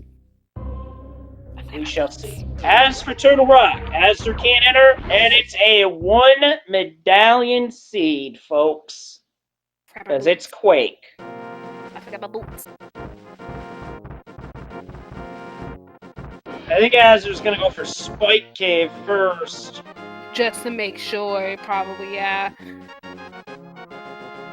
I get the feeling if anybody's big combos at Dig Game. Now that's gonna help in Ice Palace, because that makes Cold Stare Phase 1 much more tolerable. Oh, I forgot about the fact that they picked up Kane. Kane of Burna putting this in logic. I legitimately forgot to pick up Kane. That was so early in the scene that my brain was like, no, I was like, yeah, okay. And then I was like, oh wait, Kane of Burna. Kane of Burna is a nice thing to have. Oh, that is... I see Astor going for Swamp Palace, potentially. Honestly, do your Crystal Dungeon. See, this kind of Crystal Rush here. I would, like, this is when you Crystal Rush. Yeah, well, this is a medallion seed. This was well, there's the book at Hammer Pegs. So this seed has now reached literacy percent. That's funny.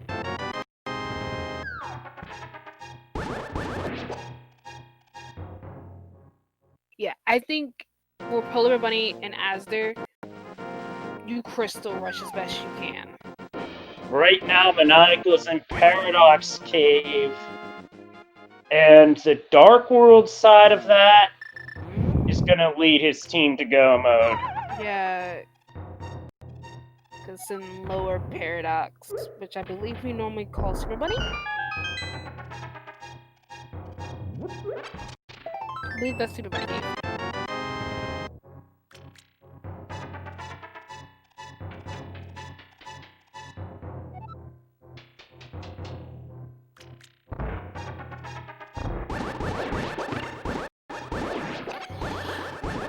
I feel, because I see chat's talking about when does Azure go back and do pop. Shovel is your first check in swamp. Do you take that to bury the seed, or do you dig up whatever's there? Bury the seed. Don't bury the seed, because the seed's actually not too bad. I mean, it's not too bad, but with an SMZ3, from what I've seen, is that if you get the routing right, you're going to do really well. If you don't do well with the routing, what's something that one runner finds you might not find for another hour. Especially when the seed becomes wide open like this. Yeah, this seed just blew open. It was just like, yo, here you go. PvP is gonna get... should be getting... shots in? We're going... Nigel is opening Turtle Rock. Well, there is this adage on the Z3R side, is that if you're able to go into TR, you just do it. But once Maniacal gets hooked, that may not necessarily happen unless they need ammo for Mother Brain. Oh, they're up. Because a lot of it depends on where Charge Beam is. Wait, that is weird. Where is Charge Beam?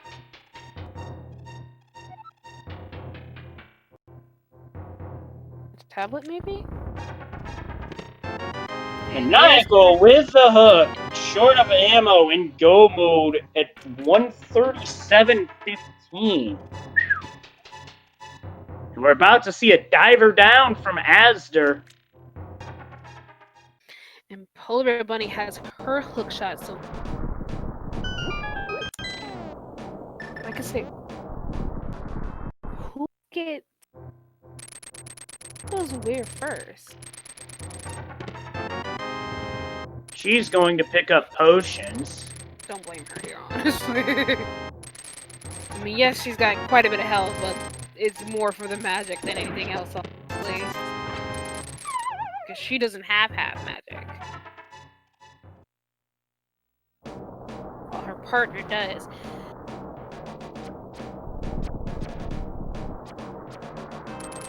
Charge Beam is one of those would be nice to have, but it's not necessary items, correct? Wait, Polar Bear Bunny's not done South Shore yet. That's a surprise. You gotta think about it, she's been the one mostly in SM. Ah, fair. Like, this is the first time in a very long time. So, we ain't seen Ice, cause Ice is on Aga. And Polar Bear Bunny just got Grapple Beam, which puts Shaq and Tool in logic. Maniacal trying to set up for a Herapot. Now that she has Grapple, do you think she's gonna get Quake first for her team? Don't say Charge Beam Moped. Don't say Charge Beam Moped. That would just be mean for our runners. We're seeing Ice Palace! There's a Herapot for Maniacal. And Argus down for Asder. Asder? Oh, there's an item on left side swamp. Oh, there's an item on left swamp. Charge Beam in swamp?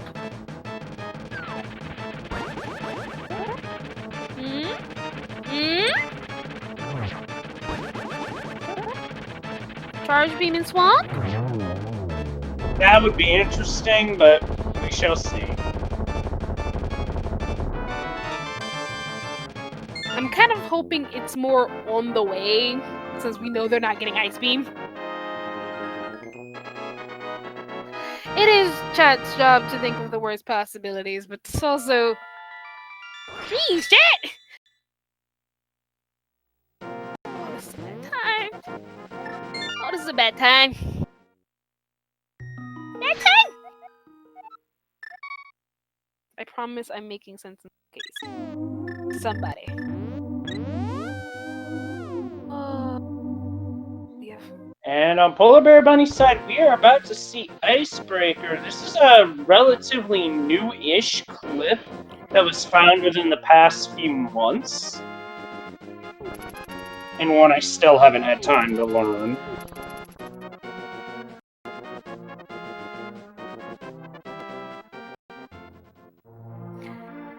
Okay. So, I will be right back. Dokily. Successful Icebreaker from Polar Bear Bunny. As we are now getting the duck running amok on Maniacal's side. Ataka taking down Dragon. That's the gold tower 4.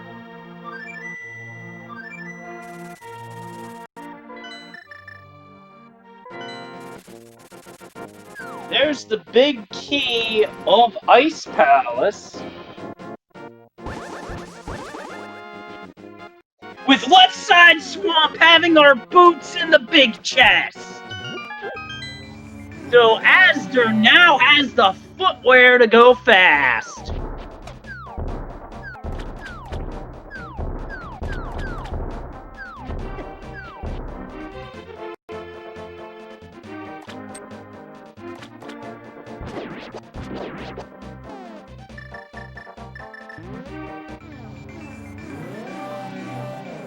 The hookshot block didn't work for Polar Bear Bunny at all. She's gonna have to reset the room.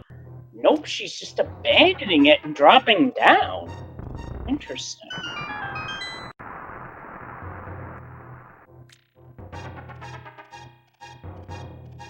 And chat pointing out desert can be done logically, but I do believe we saw both items on the east side of the dungeon, so I don't see what the point would be of doing that unless pedestals required.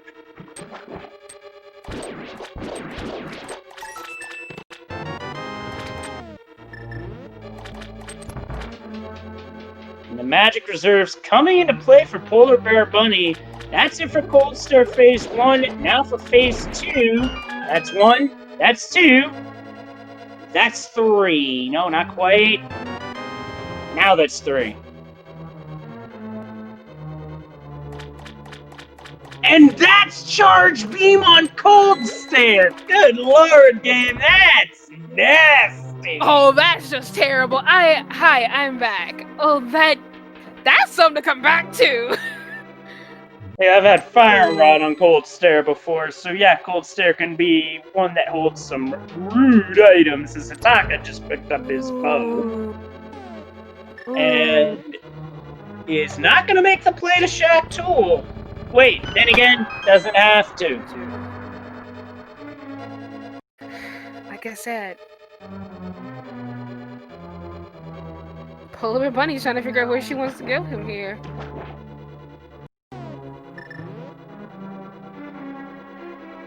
Yeah, charge him. Hold is just. Oof. Oh, she has to go back. She's Super Metroid. That's how she's gonna get somebody between Asder and Polar Bear Bunny is gonna have to go to Crocomire, and they'll be in Go mode. For Asder, it would be a true Go mode by virtue of those boots. Where are boots? Maniacal could stumble upon them if he chooses to go left side swamp to the big fast. Oh, that's dirty.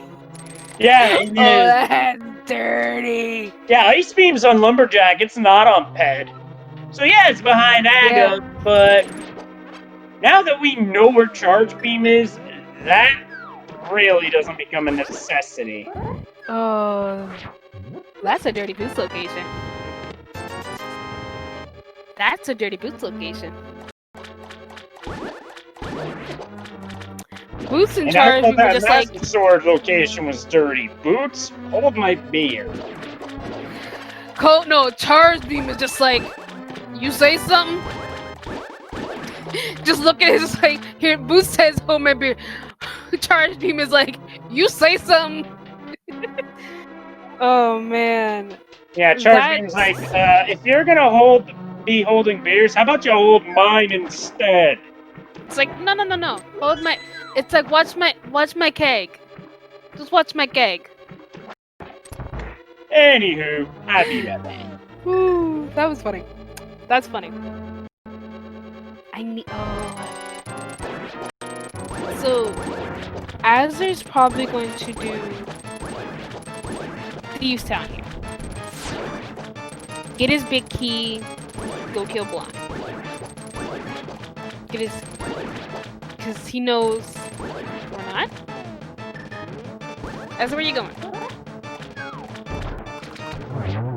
Azur, where you go?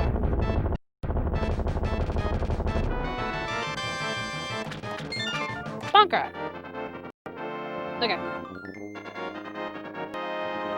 I don't Thieves Town first, but okay.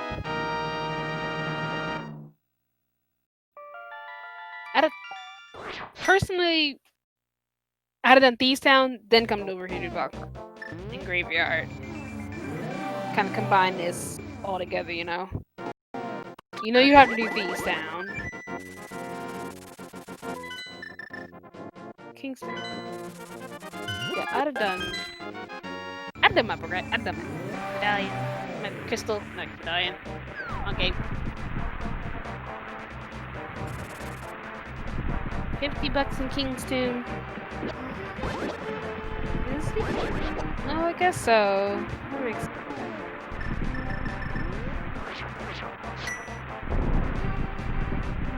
It's not over here. Yeah, I wouldn't be surprised if he's doing Overworld looking for Quake. Well, that's not your bombs. There you go.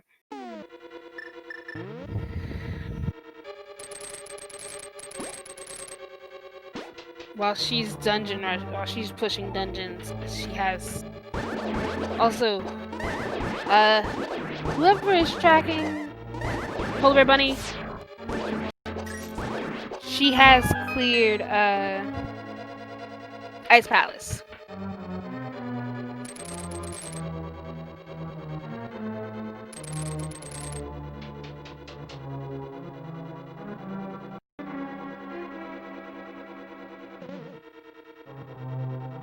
Let's tracker eat it again. Because the tracker likes eating.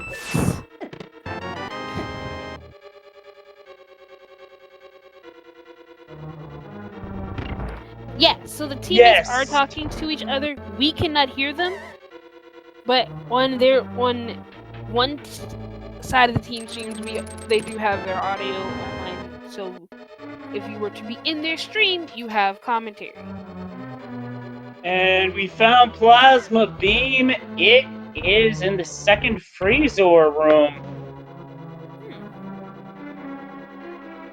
That's interesting. I just happened to get back in time to see that.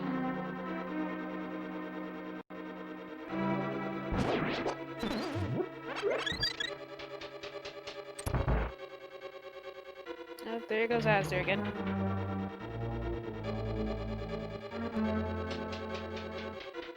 And Ataka's setting up Bombo strats for Phase 1 Cold Stare, which uses less magic and is a bit longer than 8 Fire Rod shots, but it's safer and consistent. Yep. And can be logically required, I might add. Ugh. That's still just disgusting, I thought. It is. I had a seed like that on the Z3R side once as Ataka gets Charge Beam.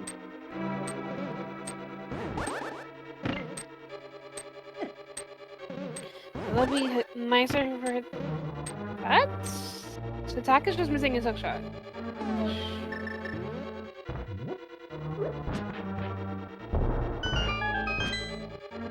Yeah, we didn't. No high jump. Yeah, no high jump boots for baby Skip, which kind of sucks. As they're heading to Norfair, this could be for Crocomire. Get your Quake. Yes. No, where is Where's he Asper going? Azza, where are you going? Sorry, I'm looking at chat and then you said no, but I was like, what?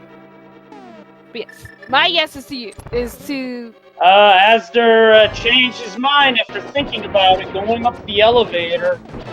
That's a place. And now Maniacal is demonstrating why Silver Arrows makes victories a joke. Bye, Vinny. And Asder's doing a complete U-turn. Azza, where are you going?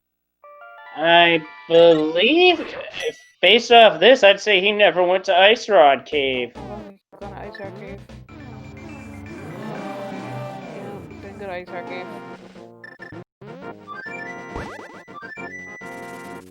Polar Bear Bunny, meanwhile, is opening up Pod. And Ice Rod Cave is only a frozen green rupee.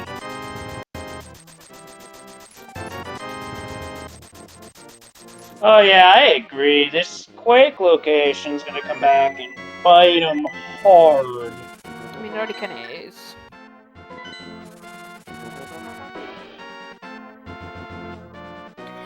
When he went in, I was like, oh, he's gonna go do Crocomire, and then nope, he decided. Hey, I was thinking it too, to be fair. On the flip side, if Big Key of Ganon's Tower winds up on the torch, the pendulum swings back towards Asder by virtue of having the boots. Those boots will help him. I mean, boots are already helping him tremendously because his overworld movement speed is much faster. Very true. Hook on Super Bunny, Plasma, and Freezor Chest, along with Charge Beam on Cold Stare. That's funny.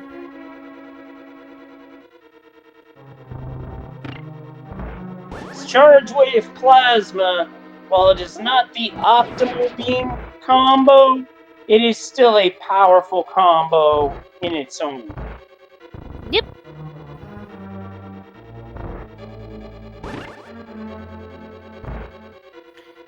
That issue, you weren't far off with your earlier guess of. Yeah.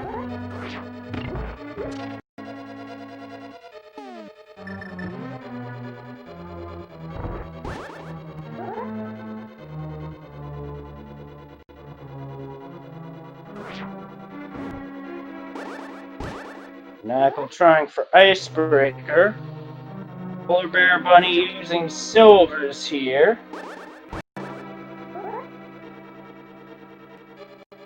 Go on.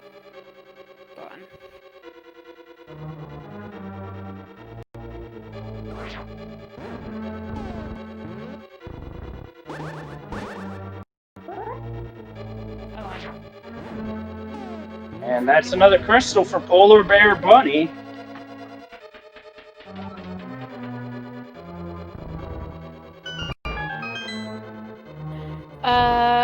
Acre or renderer? Yeah. Bunny's got silvers and his finished ice palace. And Polar Bear Bunny is going into pod. Oh, I wouldn't go pod.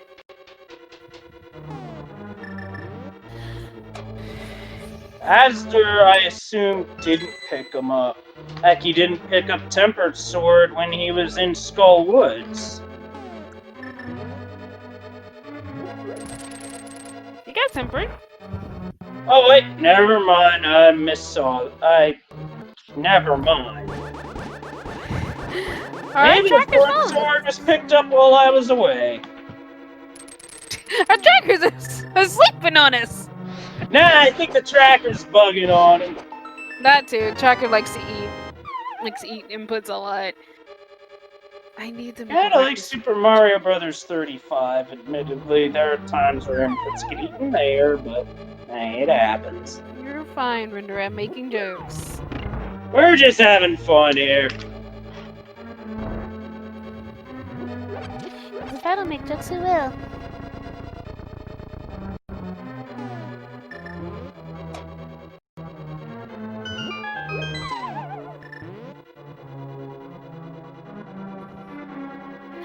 So the question becomes for this for Bear Pair. When do they go back to Super Metroid? That they seem to be so adamant about avoiding.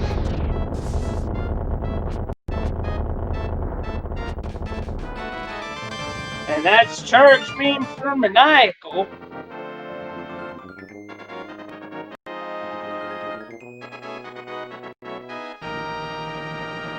We're about to see the Ether tablet for the first time. What else on Ether? More Missiles. missiles. The seed is just like, yes, we love missiles. It's fine.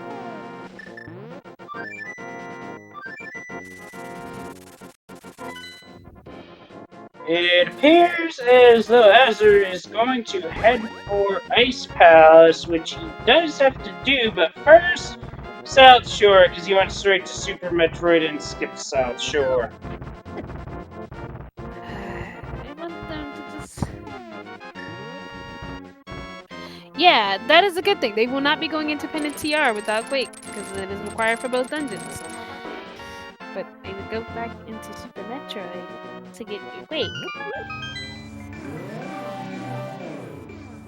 Granted, that's just me. 'Cause You are right, 7 crystals. So shall we take a crack at seeing where the GT Big Key winds up between 1 and 22? I always pick a 13. I'm gonna take 8. I've been taking 8 since February, and I'm staying consistent with it. Put that in the chat.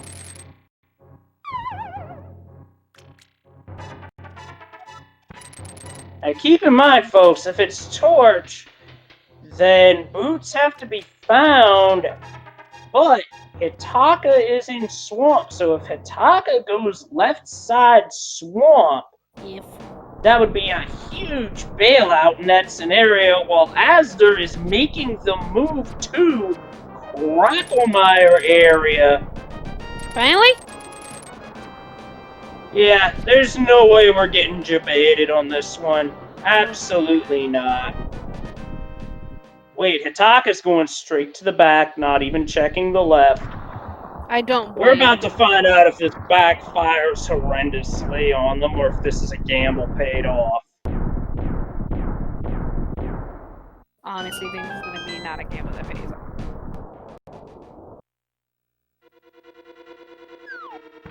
Like, my brain is just like... They might not be gold. It depends on where that big key is. Our 1 is super missiles, our 2 is a small key. Maniacal is not checking the right side, instead swinging back to the left as Asder picks up Screw Attack. And it's gonna wait out the death cutscene on this side, which is a good lag reduction strat. Huh. That's actually And really that interesting. 20 on the torch does mean Maniacal and Hitaka are indeed in go mode. Those boots aren't required, but they are to Asder's advantage. Yep. However, he didn't go over to Crocomire as quickly as Maniacal and Hitaka did. That's the big difference here, folks. And honestly... There's the high jump boots. That was 4, 5. And our stun prize was a blue rupee. That's 6. 6. 7th, another small.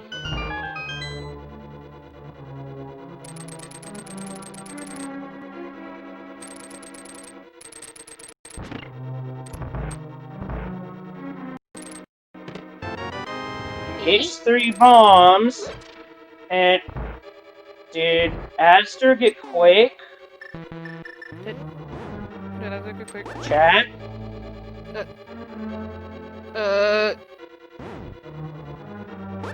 Is the heart container? Did Aster bail without getting Quake? I did not see. Is there? We'll see. see in its menu. No, he Okay. didn't. So it's a Oh, go thank mode for Aster. And with that news, as we've got our big key, that was number 9. I was off by 1. Yes, you were. Because I am counting the torch. So that's a GG for us, Gordon.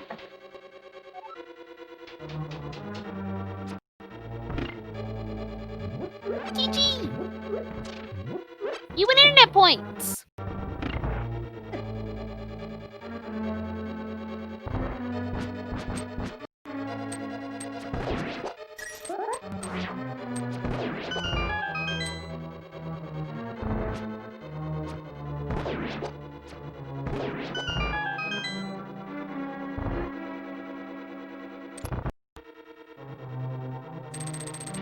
So.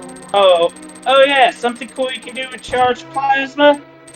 Just charge a plasma, and Crocomire goes straight back. Now, worth noting that Polar Bear Bunny does not have wave, as she hasn't gone back to the ice beam area, but it doesn't matter because charged plasma is enough for Crocomire to walk straight back.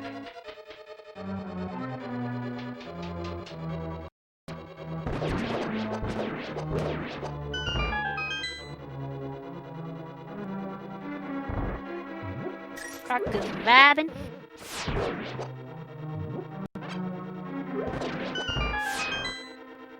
Just a vibing away. So for Bunny, what she just has Hera. She has Hera, Meyer, and Swamp left. Meanwhile, her partner Asder has Thieves Town, Ice, and Meyer. Itaka's doing his last dungeon now. Yeah, you don't realize that one, Tesla. And Maniacal's heading up the tower.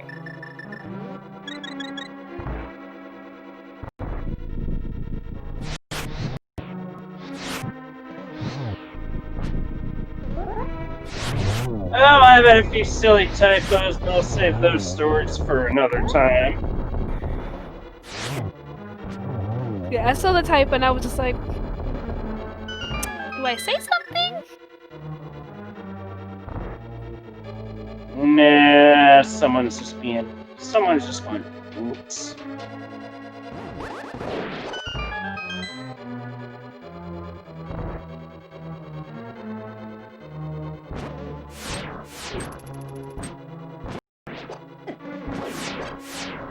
Wow, that was a very nice quick kill by Asper. Oh, those are nice. Charge beam's a nice reward for it too. Mm-hmm.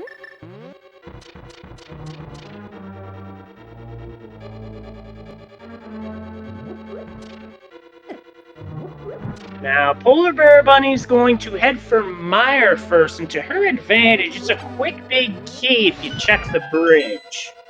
If.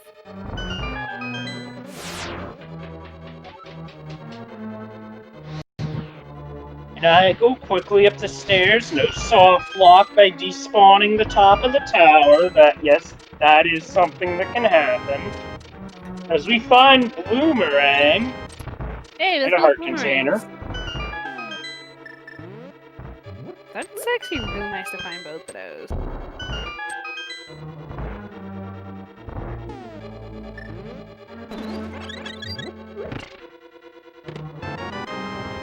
There's Spring Ball, which is definitely way behind Ridley. Way.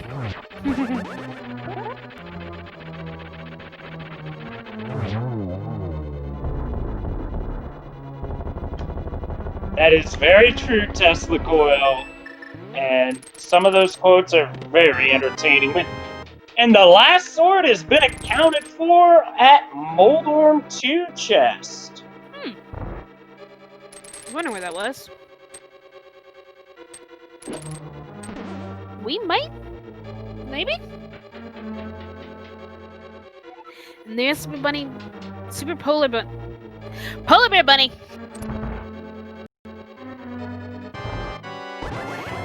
Getting her Now, big key. Maniacal gets to test out agonometry. 2 hits there. I couldn't tell if that was 2 or 3. Guess we're about to find out. I say, oh, it's a Zuma double. 2, 2, 1. Now for the last hit. Yeah, nice force cycle.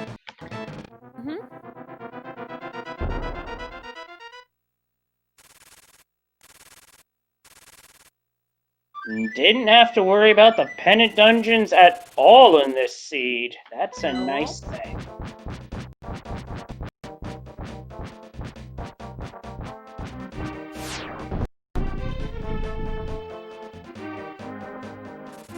Alright, high jump move?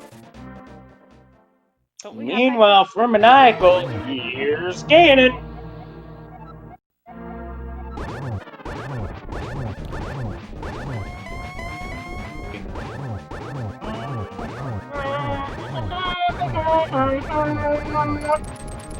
That's all I'm doing on that so the bot doesn't get muted.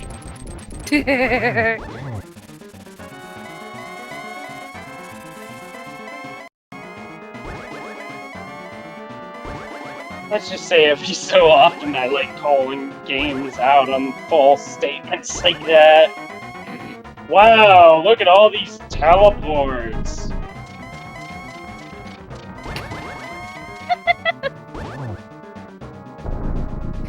Okay. Wait.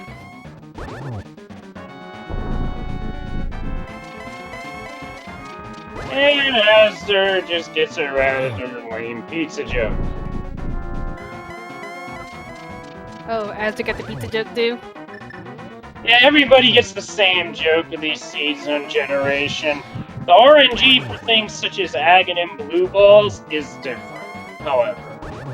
Only standalone Link to the Past is that static.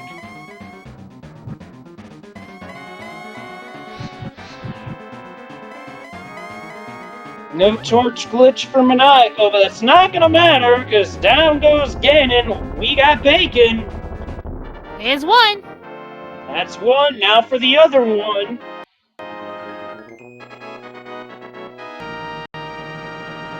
Hitaka's beginning the Ganon's tower climb.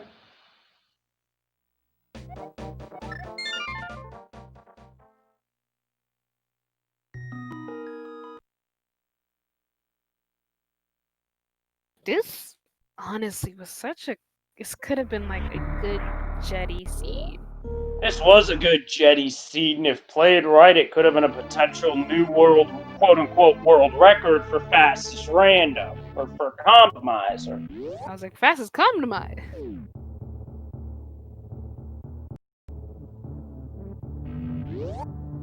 Try to think, what is the fastest compromiser seed? That I'm not sure. Or rather, fastest time first seed, because I'm not sure. definitely on pace to be one of the best. Was there a sub 2? I'm pretty sure I would have heard about it. I feel there has been a couple subjects, but they're just like one of those things that's like so hard to like actually be able to catch that when you hear there's been a sub 2, you're just like, there's been a sub 2? Yeah, SRL has a 211.43 for a race, but yeah, probably is. I mean, I'm not gonna know until the dot duns in the IRC, but we shall see how it goes.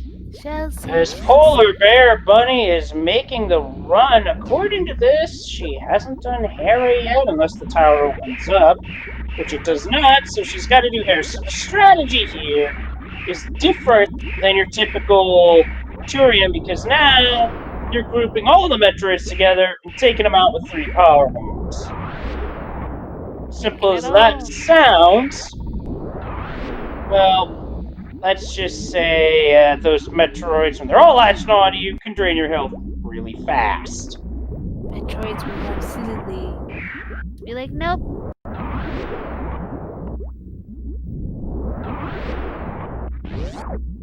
Luckily, they drop health as well, but... Yeah, unfortunately, when you don't have Ice Bloom, you don't get the multitude of drops that they drop otherwise, so it is a drawback to having to use power bombs. But in a seed where it would be faster, I guess it can't be helped. Yeah. It can't be helped here.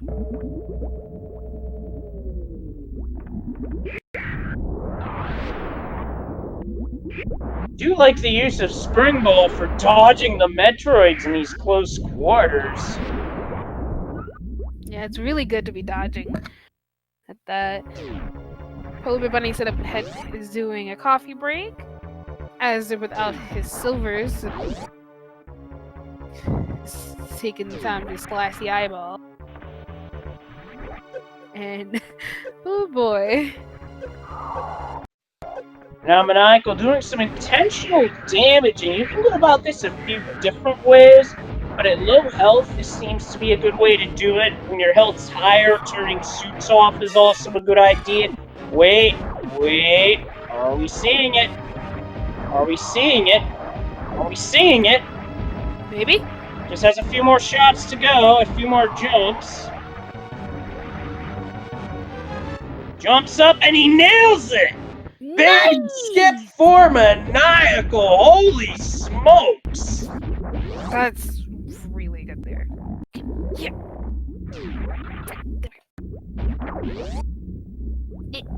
No, don't do that. Don't do that. I'm gonna be perfectly honest. It doesn't matter how many times I see it, it remains impressive to me all the same to see a baby skip. Baby Absolutely brilliantly done. There's like... like, baby skip is just one of those things you're just like... I don't care how... It's just one of those tricks that you're like... You're in awe with no matter. That's it. Yeah, for me it ranks. With this game, there's so many good tricks. That's one of my favorites to witness. Full Halfy is another one that's impressive. What's the other one you just mentioned? Full Halfy, which is the Coliseum Spark full length. Ooh.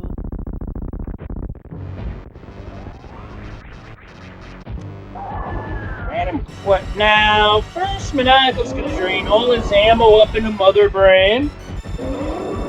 Then it's gonna be charged plasma shots. Now, I'm not sure how many off the top of my head, but at least it's better than just charge, because charge is 300 of those by itself, and that's a long time. That's low percent speed territory. That just sounds terrible.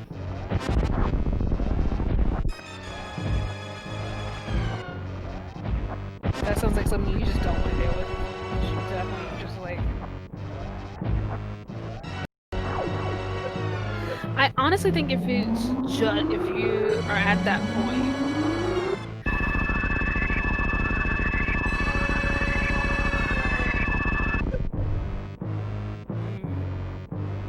Okay, Polar Bear and Bunny are splitting up their GT exploration. Polar Bear and Bunny going left, Astor to the right. As Attack is starting his scaling fight.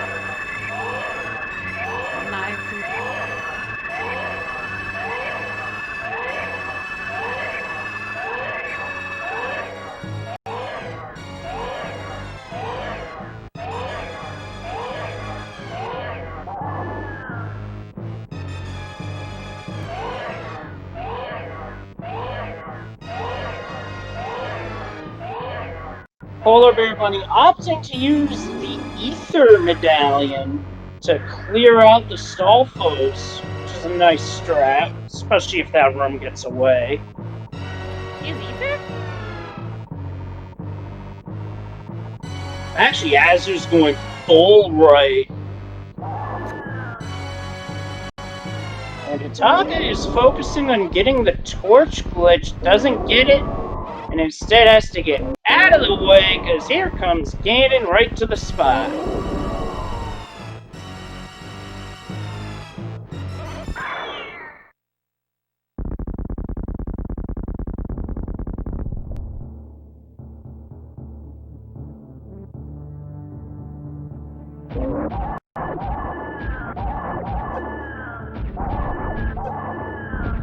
Down goes Ganon for Hitaka as Maniacal's in the final phase of Mother Brain. Astor didn't get the big key, Polar Bear Bunny did. Now it's Polar Bear Bunny taking the charge up the tower.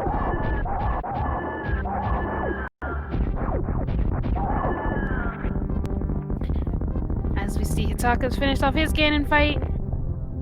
And there goes down Mother Brain. Just one more detail left in this seed. Start the countdown. Let's escape.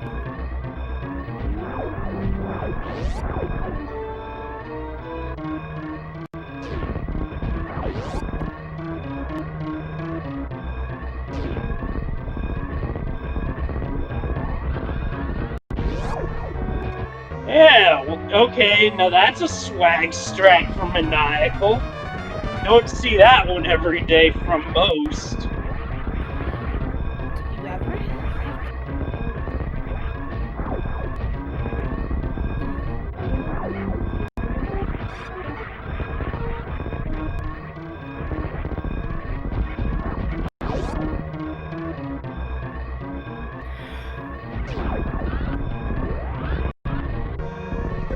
Oh, I just love seeing that. So nice. Beautiful escape from Maniacal. And he is going straight up. Almost there, almost to the top of the shaft. Rounding third. Heading for home. Just has to watch out for the steam. Yep. And with that jump and entry into the ship, that is time. Get your GGs in chat for Maniacal, as he is the third runner to finish first on Restream with a time of 2:17:50, and we do have, and it is our understanding we have an announcement post-interview. Meanwhile, we already have a team done. Team Crockpot with a 2:15:55. Speaking, but that's Oxy 101 with a 2:14:47, and Solsky a 2:15:54.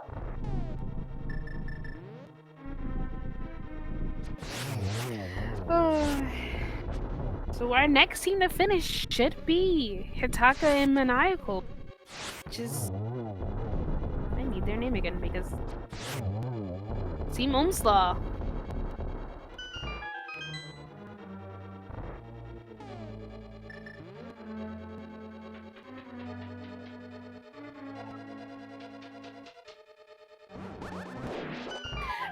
Oh. Watch your step on those invisible bridges. You might Croc. just slip off. Crackpot.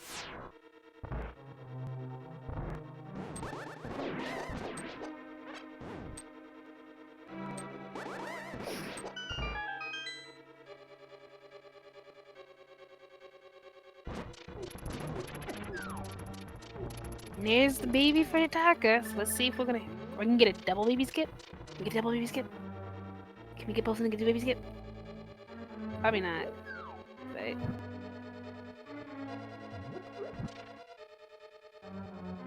No. Oh, so close! Oh, that Grabbed was so right close. at the end. You hate to see it.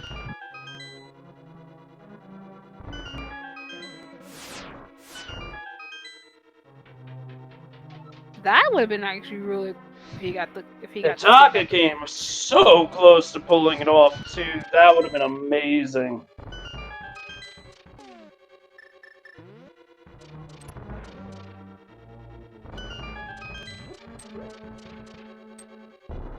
Just that energy refill for Mother Brain.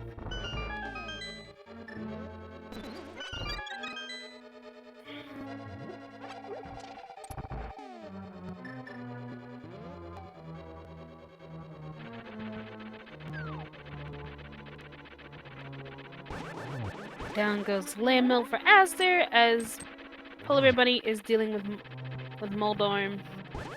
I think Moldorm got poked and has now gone off in a rage. Yep, there he goes.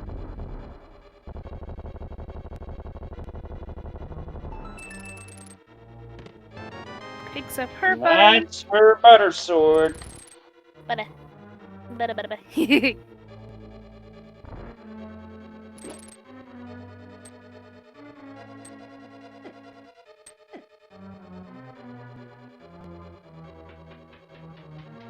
And now Hitaka starts his Mother Brain fight. Without ice, the only way to do a Zeb skip would be, this is how it's been explained to me, a 3-tap short charge through a door transition. Yeah! Ew. Yeah, it is not something that I have ever tried myself because it just sounds nasty. Ugh. It's also a requirement for the low percent speed run category. I figured it was a. They have philosophy requirements over there. Hey, we might have some swag over here as Hitaka's going for stand-up glitch.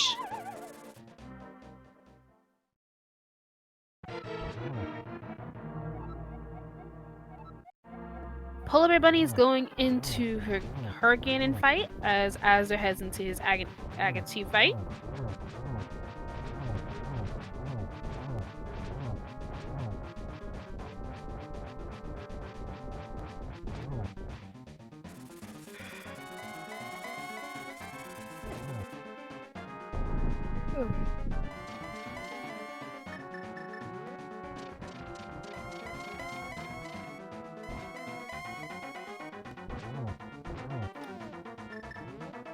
Now, the thing with stand-up glitch is that it is very possible to soft block here. Hopefully Hitaka does not do that. Oh, that would be terrible.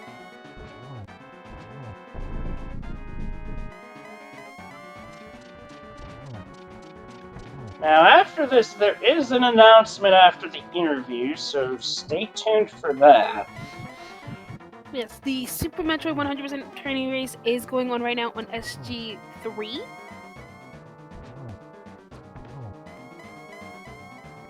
So the idea behind stand-up glitch is to shorten the time for the final phase of Mother Brain, and that was very nicely done by Hitaka. Very nice, very clean, very much blessed. Polar Bear Bunny has finished her Ganon fight as Asder is in phase 3, Hitaka beginning the escape. Woo! This was a good race. It really was. The deciding factor was who went to Crocomire first, and it was Maniacal and Hitaka who made that move. And as a result, they hit go mode sooner. Even though Asder found boots, it didn't work out. Boots this and time. hook shot. If I remember correctly. Yep, sounds about right. Because Bunny found hers second. Yeah, because Bunny went and got hers after.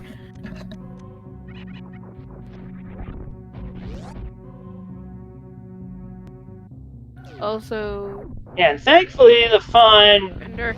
allowed Bunny to bail out of pod as Azure finishes off the silverless Ganon. Nicely done. Yes. I can tell you that that's not easy, especially if you don't get Torch Glitch. I have to be honest, I'm a little surprised that we only had one silverless Ganon on Restream rather than two. But Meanwhile, Hitaka has hit the ship as that is time for Hitaka and his team. Get your GGs in chat as Hitaka finishes second on Restream, fourth overall with a 225.25, and Team OUMS Law has taken the Restream team race with a time of 225.26. that's a good time.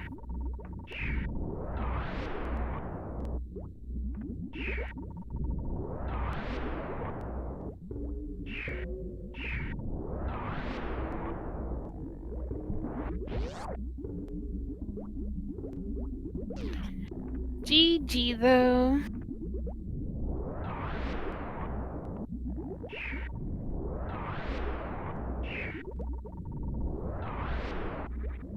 As our remaining two runners are going through Turian, I'm looking at Maniacal's collection rate, 143 out of 316.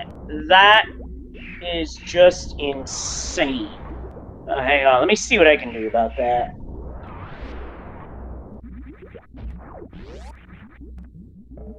So that's actually interesting. The fastest SMZ3 co-op time known to exact same is a 155.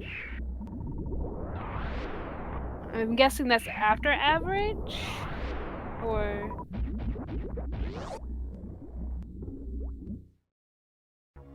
is that by one runner? But yeah, a 143 out of 316? You said? 16? 16? Yeah. Okay. It's really good. 1, 2, hi guys! And we are joined by the winning team of Maniacal and Hitaka. GG. That was some incredible routing. Yeah, it was fun. There was a lot of pivot points and a lot of things to go back on. It was a really cool seed to run. It was a cool seed to call. Except Hammer. Yeah, I found all the items but pretty Hammer. rude. Yeah, that was a stacked wrecked ship Yeah. and stacked Lord Warfare. Yeah, we were a little late to wrecked ship, and so that one did hurt a little bit, but mostly I felt like it played pretty clean. We didn't get into too many messy extraneous areas and didn't have to double back too much. Lower Norfair / Meyer area access was kind of garbage. Yeah. But with Speed Booster, like, even that's only so bad. Looks like Azur's going for a skip. And he gets it. Nice! Well, at least someone on Restream got it today. Hey, I got it. Maniacal also got it. And Azur got it. Yeah, I just damaged myself down because in case I didn't, and then I was like, I'll just do it anyway because plasma skip is slow, but I didn't die to blind, so I had 8 minutes to burn. So I mean, that wasn't 8 minutes, but yeah. So where was the wait, Left side Swamp big key chest. okay. Okay, where was the big key? The big key was bottom center, and the big chest was a reserve. Oh, big key, still left side over here. Left side Yeah. big key chest. Yeah, the hookshot one. But we And just chat's calling out, we had a Zeb skip by Azur. Wow. nice. Presumably yeah, speed Azur Zeb. went Yeah, back I don't think into anybody got Swamp. ice. No. You guys thought that on Lumberjack, and just like, nah. 3. The only way you guys are getting it is if Agawon was actually required, but it was not. Yeah, when we found the second sword of Nagina, there was like potential agate there, but no, I would doubt anyone would do that. It was like exactly hammer and pyramid bait. So like it was pretty narrow. So when hammer popped, it was nice that we did find hammer and killed that possibility. Yeah, I was actually kind of worried because I believe it was Hitaka who hadn't picked up their hammer yet when they went into Thieves Town. That was me, or at least I hadn't yet. I did Thieves for us, and or I was the first into Thieves for us. I knew where hammer was, but it wasn't worth going to get. And I was just like, oh no. I was actually kind of concerned because I was like, oh, if something's in that chest, that could be actually really bad. It's a lot less bad in co-op though, because you know whether there's something there or not, and you know how to prioritize to send someone back in. Like if it was Pendant Thieves, that's a big no-no for co-op. But with it being Crystal Thieves, both players are gonna have to go through it at some point anyway, and Hitaka already had the hammer, so it would just changed our downstream prioritization of Thieves. Yeah, I was guaranteed to go through Thieves with hammer, so if that chest turned out to be important, Yeah, like you can make plays like that a lot more readily in co-op than you can in solo runs or free-for-all runs, because you do have that sort of safety blanket of being able to route your partner through areas if things end up incomplete. Like I stranded Shaq Tool, and for a while, like Hitaka was the only player with grapple, and we were very cognizant of like, okay, we might need to send Hitaka over to do that. Yeah, and since Bo was in a sand pit, I was definitely going to check Shaq Tool after I got Bo, until the point where we were in go mode already by the time I got around getting Bo, so it didn't matter. Yeah, when we were looking for Hookshot, we were like, there's pretty much all of a link to the past. Yeah, I mean, I was Super Bunny Cave into Pendant Turtle Rock when Turtle Rock Medallion popped Quake, and so it was fortuitous that it happened to be in Super Bunny that worked out really well, because otherwise, I mean, I'm doing Pendant Turtle Rock and then Pendant Pod because I had the lead at that point, and so those things are falling to me to do. Azer's doing his escape now, and Polar Bear Bunny is about to do hers right behind him.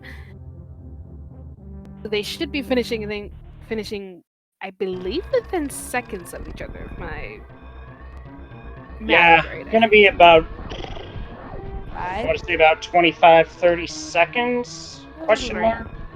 Sounds about right, yeah. Under a minute. Let's go with that. Yeah, that just sounds better. Yeah, but Quake is what hurt Azer and Bunny, because they just never went to Crocomire until kind of late. Always bet on Croc. Yeah, Hitaka pushed Croc really early. I was trying to, because I felt like I had the lead at that point. I was trying to push Hitaka for going straight for lower Norfair, and he was like, "No, I'm doing Croc." My ammo for Ridley, so I wanted to do upper Norfair first. And honestly, that paid out for you guys. Yeah, I mean, time it worked for out. Asder. Also, the ice plasma and ice panel, or the charged plasma and ice panels, that was pretty clutch, but I was still kind of worried about my ammo at that point. Like, it was going to be a little sketchy, but then that was a total bailout. Yeah, indeed, that definitely was. That worked out nicely for everybody on Restream. Yeah. And speaking of, got some finishes to go off as Polar Bear Bunny's about to cross the finish line here. And that's time for her. Get your GGs in chat for our runners. As Asder has finished. I gotta read up here.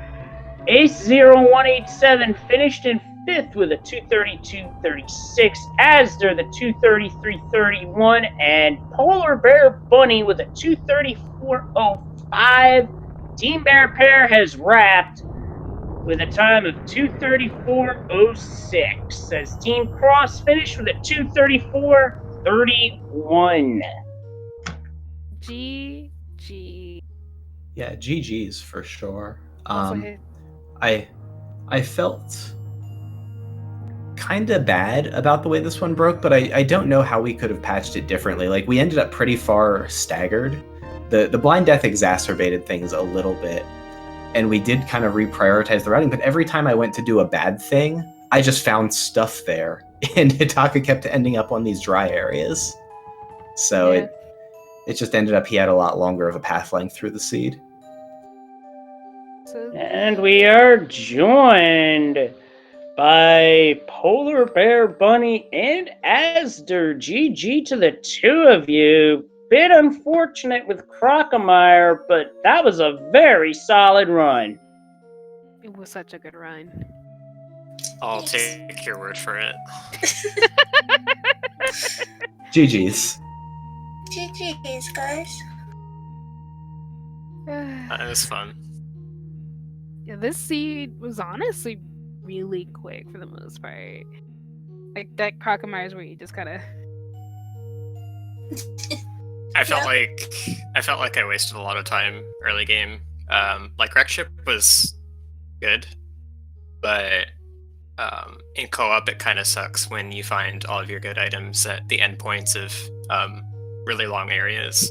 So it like cuts down on the amount of time that you can save from taking advantage of co-op. And I ran out of power bombs in Wreck Ship, right? So I was sitting there farming for like 5 minutes. So I'm like, okay, we should probably just we're like 2 items from go. We should probably skip Croc because I think other people would have gotten to it faster. I think it would be bad for us if our last items were there. And we had so much other stuff to do. And then I forgot about it. Famous last words. Let's both skip Croc. Okay. Yeah, because well, like you said, you after I said that we should do that, you said, yeah, it's not,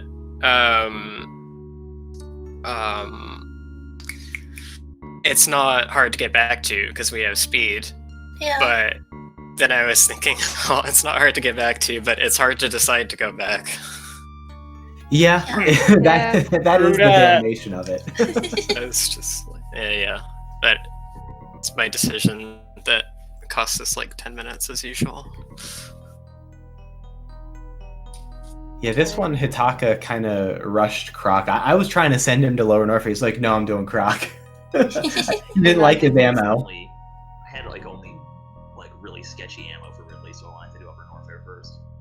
Yeah, the ammo situation for almost everybody worrisome for Ridley. Yeah. Yeah, I think for Asder it was the most worrisome. Yeah, if I remember, you had to be like almost perfect there. I really didn't actually. I had a lot more leeway than I thought. Like 60 and 15 seems low, but 90 and 15 is enough without any power bombs. So I wasn't actually too far off. I hadn't done the math in my head. I knew it was probably enough, but I didn't know like what my leeway was, so I was being careful. And then at the end of the fight, I was just like, oh, I guess I didn't need to be that careful. Yeah. But on the other hand, Polar Bear Bunny was just like finished with no ammo, and it was just like, Yeah. I hope that's death. I hope that's death. I did use everything. I couldn't even farm well because I just had the pea shooter. I didn't have any beams, so it takes 2 shots to kill the Zebos. And it was a bad time. I had a bad time. We were supposed to have grapple. That's Yeah. True boss in terms of ammo this time around for me was Batwoon. I went in with like 34-15 thinking, oh, this can't go badly. And then like after Batwoon's hitbox 8 like 7 supers, I was like, oh god, how are we gonna get out of this? I was super careful with Batwoon. Yeah. I was pretty cavalier with it, and it worked out, but it wasn't good.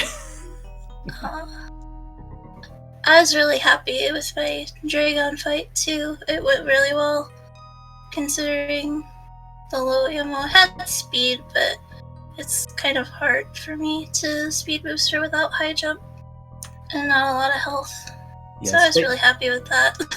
Space jump helped me a lot there, because like with 2 space jumps, you can kind of get a decent jump for sparking Dragon. And I actually was pretty happy with my low resource Dragon. It went a lot faster than I expected it to. So that was actually the one fight that I was really pleased with.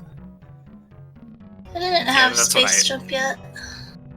Oh, you didn't have it yet? Oh, that's what I did for it though. Yeah. I meant to get Space Jump right away, but I got stuck in Crouch, like one of the power bombs in Gauntlet. Oh gosh.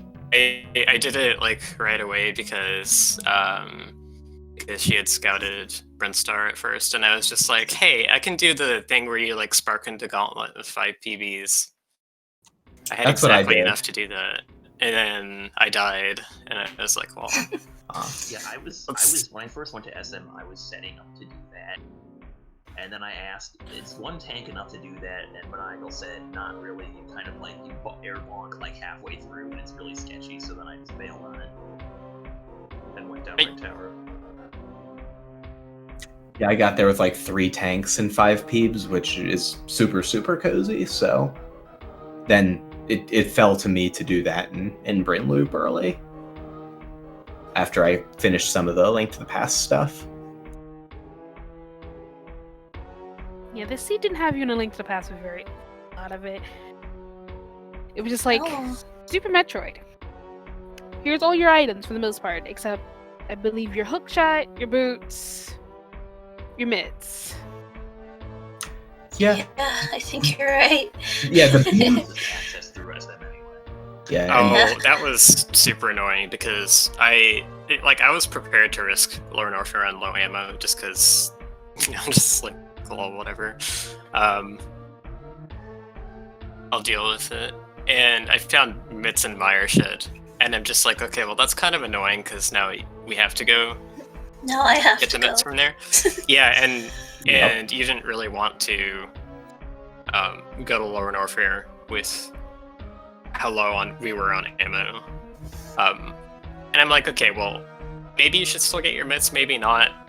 We might find, like, maybe you can get your mitts and leave, and we hope that Flute shows up somewhere. And then I find Flute at PBZ jail, and I'm just like, oh my god. Dude, yeah. I found the mitts, and so I told Maniacal, well, mitts are down here, you better come get those, then you can do Darkhold without having to go through Meridia. Which was, I think, the next thing he was going to do. And then we decided that he should just start full clearing Darkhold while I finish up Lower Norfair instead of having us both treading the same area. So he bailed, and then I found Flute and Hammer like right after that. Yeah, it felt kind of filthy. I was feels not bad, pleased. I got to like triple dip the Gravitron. Oh, nice. It was not the best. But it worked out. It was fine. Like, it's not that big of a loss because you didn't have to go through Cathedral to do it, right? Because you had speed. Yeah. But that makes a huge difference. Yeah, it does. Yeah, well, Cathedral had fire rods, so you guys had to go through Cathedral at least once this seed. That's true. Yeah, that's a lot less bad than having to go through many times with like a crappy loadout to get to Lower Norfair, though, which is like, that's an SMZ3 classic thing. Yep, that it is. And I think I had a seed like that recently. It was not fun. That's one of the main things I don't like about SMZ3 is you never get speed and you never get the flute. That's what it feels like, at least. And you never get a high jump because it's always in GT. Yeah, so how about High Jump, Ring Ball, Blue Boomerang, Fourth Sword, like all chilling in GT? Spring like- Ball was in there? Yeah, Spring Ball was in the double switch ring right before Moldorm, too. Oh, I didn't get that. I Yeah. always... Oh, yeah. Okay, I don't know better. Yeah, I had powder and I was running through with enough of a lead that I was just looking for whatever I could find. And then there was all sorts of cool stuff, and Hitaka immediately goes, "You know what you can do now?" And I was like, "No, what can I do?" He goes, "Blue Bomber." I was like, "Oh yeah, I do have Speed Booster." I totally forgot. I was like, "Heck yeah, that's happening." Yeah, there were a couple of times in Turian I was like, I wish I had Spring Ball.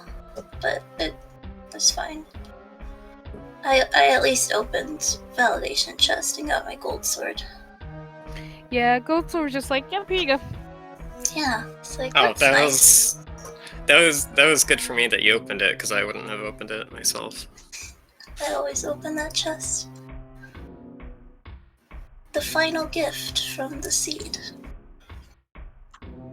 I was ahead enough that just clearing out everything and looking for anything that was remotely useful made a lot of sense. So I full cleared upper GT. I didn't go past the big key. I did stop at big key, but otherwise there.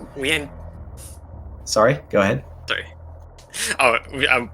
We did GT at the same time because I didn't realize how close we were, and I wanted to get a chance at my high jump before going to Turian. And this ended up with because I personally wanted it more for Baby Skip, and it ended up with her finding it and the big key on the opposite side when I was already behind. Yeah, we've never ended up going in a GT at like the same time before when we've practiced, so it was kind of weird. Yeah, you timed it out really well. You finished really close. It wasted a ton of time. That, like, I guess it was lucky we finished at such a similar time anyways, but I wasted a lot of time doing that. And I was just like, well, okay, now I know next time, even if there's a chance at high jump, I should just go to Turian. It's not worth it. I got very unlucky with how that played out. In the end, it doesn't matter though, because you still have to wait for me to finish. I was expecting you to finish first. Well, to be honest, but I forgot that you someone didn't. told me not to get boots, so I didn't. So everything was slow and awful. I also forgot that you didn't have wave beam. Yeah, that slowed me down a bit too. But yeah. Oh, the half magic was funny. I was just like, hey, do you have half magic? Because I don't remember where it was. Yeah, it's like, geez. I mean, I decided at the end when I found out where it was that it wouldn't have mattered, but still, I like my safeties. I'm don't bad. She was just like, why don't you tell me where half magic is? And I'm just like, I don't even tell myself where it is. Yeah. It's So the problem. Take notes. yeah, so your go mode -2 was Quake and what? Hookshot, I think. Hookshot. Okay. I was trying to figure out how you ended up in left side swamp. I guess you found hook and then went swamp and did left side, or did you do hookless swamp? No, he found hook, then went swamp. Okay. Yeah. Yeah, our go was hook, and so I wasn't in swamp until behind that, obviously. Yeah. I was just like, this is it. This is our chance to capitalize on the croc skip. It was Sure the chance, alas. Yeah, I mean, we successfully skipped Croc for a very long time. Yeah. And I found boots before Maniacal. Yeah, you dodged Turtle Rock, which is good. I was on my way to Turtle Rock. Yeah. If I was doing Super Bunny looking for Hookshot and then going Pendant TR because it popped Quake when I was doing East Death Mountain. And so we got very lucky that Hookshot showed up in Super Bunny, or I would have been the whole way through to Laser Bridge and through Trinex. Oh yeah, we knew earlier because of item order that TR wasn't going to happen, and we were just thinking about like, well, we isolated Quake, we forgot about Quake. Could anyone else have found it earlier and then gone into T-Rock? And we're just thinking about the items, and we're just like, no. Yeah, there's nobody else nothing is doing that. Yeah, because unless you went Turtle Rock ahead of Super Bunny, which with Pendant Tier, I don't know. Don't do that. Yeah, pretty ludicrous. You did that by accident once. Yeah, I did open Turtle Rock. I opened it, hopped down. I said, "Nope, I'm walking over to Super Bunny, and I'm checking here first." Yeah, when you open up T-Rock, I was just like, oh no, don't do it. Don't go in. I was so worried. But then you just walked out. I was like, okay, never mind. You should have walked in, Maniacal. Why didn't you do it? You know, I don't really have a good reason other than if I went in, I probably wasn't coming back out. Not until Trinex was dead. Or I guess until I went to Mimic Cave. But yeah. That's technically coming out. Yeah. Yeah, I think we were really hoping that, because I was on my way to Helma when Osher found Quake at Croc. We were really hoping it was on Helma because that was the only way we didn't screw ourselves. I think. I was on the TR to pod play post Super Bunny. That was sort of what fell to me, and so we dodged it. Heckin'. But once again, GG to all our runners. Thank you. Absolutely, GG. This was a lot of fun to call, as well as a lot of fun to bear witness to. Some outstanding skill in both games. Absolutely. So I believe we should start wrapping up here. But before we go, we do have to bring Solsky in, as he has an announcement, and there he is. Good evening, Solsky. Hi, Sasuke. Hi, thanks. Leave it to Maniacal to stretch out a post game to half an hour long. That's right. I know what this is. I was like, He's like, Solstice I know I have an traded. announcement. I can, Every I can mundane just kinda thing of the chill on seed. this. Yeah. So where was Halfbat? Where was the red boomerang? See, I'm doing it right Okay. now. I'll give you a tip on like future post games. How was the seed? It was free. Next question. All right, announcement time. So Man, as that I sounds like announced, something Randy Moss would have said back in the day, but take it away, Solsky. yeah. So as we announced at the end of the last tournament that there was going to be an invitational for SMZ3, and I got some more details from people. So again, so that tournament, invitational tournament, it's going to be a 2-day event. It's going to run October 24th and 25th, so it's going to be a weekend. And I'm happy to announce the entrance finally for the tournament as well. So hope you guys are ready for this. First up, not Maniacal.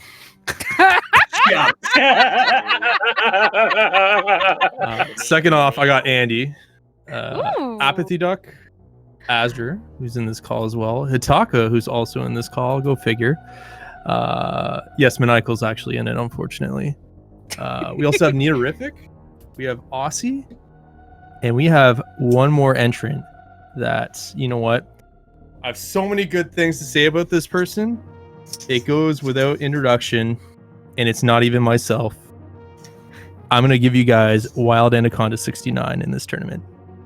I think it's the first time I'm going to see him since the 2v2 tournaments, and he's not done any 1v1 action, so this is going to be really exciting to see. I'm so excited. Actually, Ain't that the I think he's going to whoop y'all, but we'll see. I don't know.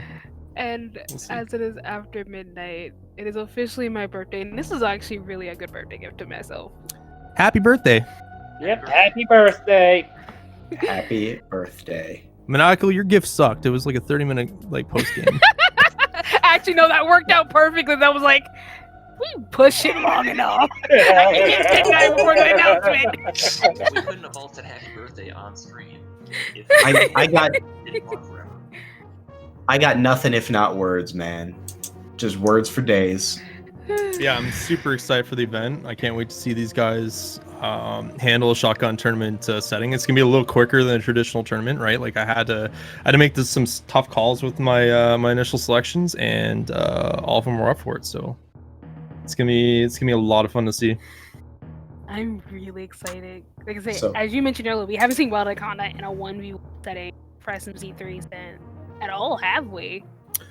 I don't think he's been in any 1v1 tournaments that I can remember, and I've been in all of them. So Yeah. Yep. Since Yeah, I you was- can't bet on yourself now, who you got? I already said wild, but I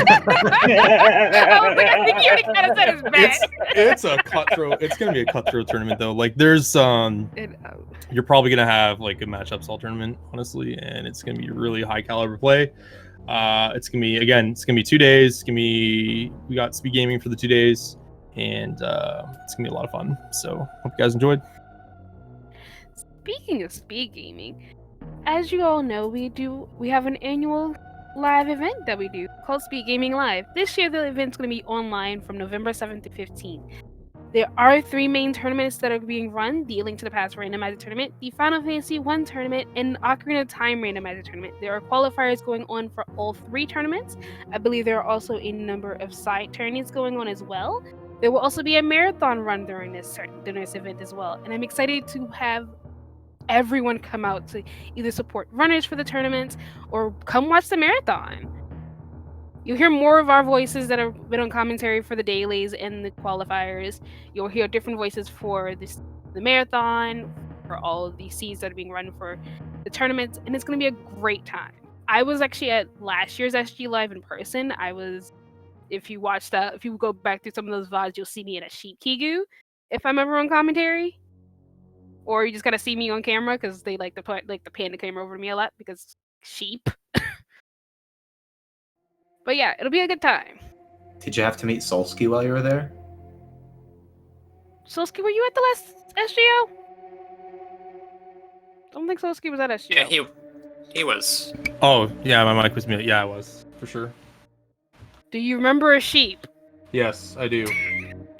I was like... That answers your question. Why, yes, why I was met there a Solsky. sigh? Just because I said, yeah, it wasn't a bad No, yeah. it was more... I was trying not to just start cackling. Because my memory's terrible. But yeah, that's how a lot of people remember me from SGL, is that I was the sheep kigu for much the whole time. If you saw the sheep, you knew that you were in for a good time. Hell yeah. But yeah, I think that's all I've got. This was in fact a good time. And thank you, Solsky, for hyping up that invitational. I am certainly stoked to get stomped in it, but I'll do my best. But thank you for having me in the chat, and GG's everyone. GG's everyone. Follow our runners definitely on Twitch. On Twitch, we have Maniacal42, Polar Bear Bunnies, Hitaka, and Azir. You also have myself and Leslie as your commentators. And then you also have Ikir and Professor Renderer as your trackers. They were the VIPs behind this, because honestly, tracking for these seeds, especially with how much divergence there was for these seeds for this race, is a lifesaver. Yeah, absolutely. SMZ3 can have extreme divergence very quickly, as we saw in this one. And I'm definitely looking forward to the Invitational Tournament coming up later this month. That is going to be, if you thought this was a good time, so that Invitational Tournament is going to be an even better time. I'm so excited. And like I said, if you guys want to see more of action from both speedrunner, from both tourneys, and from a wonderful marathon, check out SGL. Speed Gaming Live is going to be your best thing, and there are always dailies and weeklies running on almost, I think, all of our channels on Speed Gaming, and it's a great time.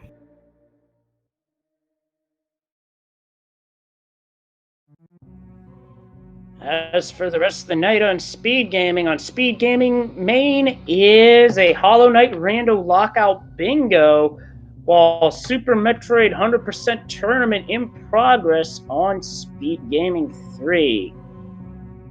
Wow, this was a heck of a good time. I really gotta say that up front. That was a heck of a good time, and I truly enjoyed it. I definitely had a lot of fun. Like I said, this was my first SMZ3 on my randomizer that I've ever commentated, and I'm so thankful to have Leslie as my co-commentator. I would have been terrible for your SM knowledge. Honestly, I'm glad to have been here, because this was a lot. Like I said, this was a lot of fun. This was a good scene. So, as we mentioned before, do you know what we're going to be rating towards? No, I'm going to leave that to the folks behind the scenes at Speed Gaming to make that call. So you would more more than likely be thrown probably over to see more Super Metroid. So we might be thrown over to see more Super Metroid action on Speed Gaming 3 with the Super Metroid 100% tournament, or we're going to be thrown over to Speed Gaming 1 with the Hollow Knight Randomizer Lockout Bingo.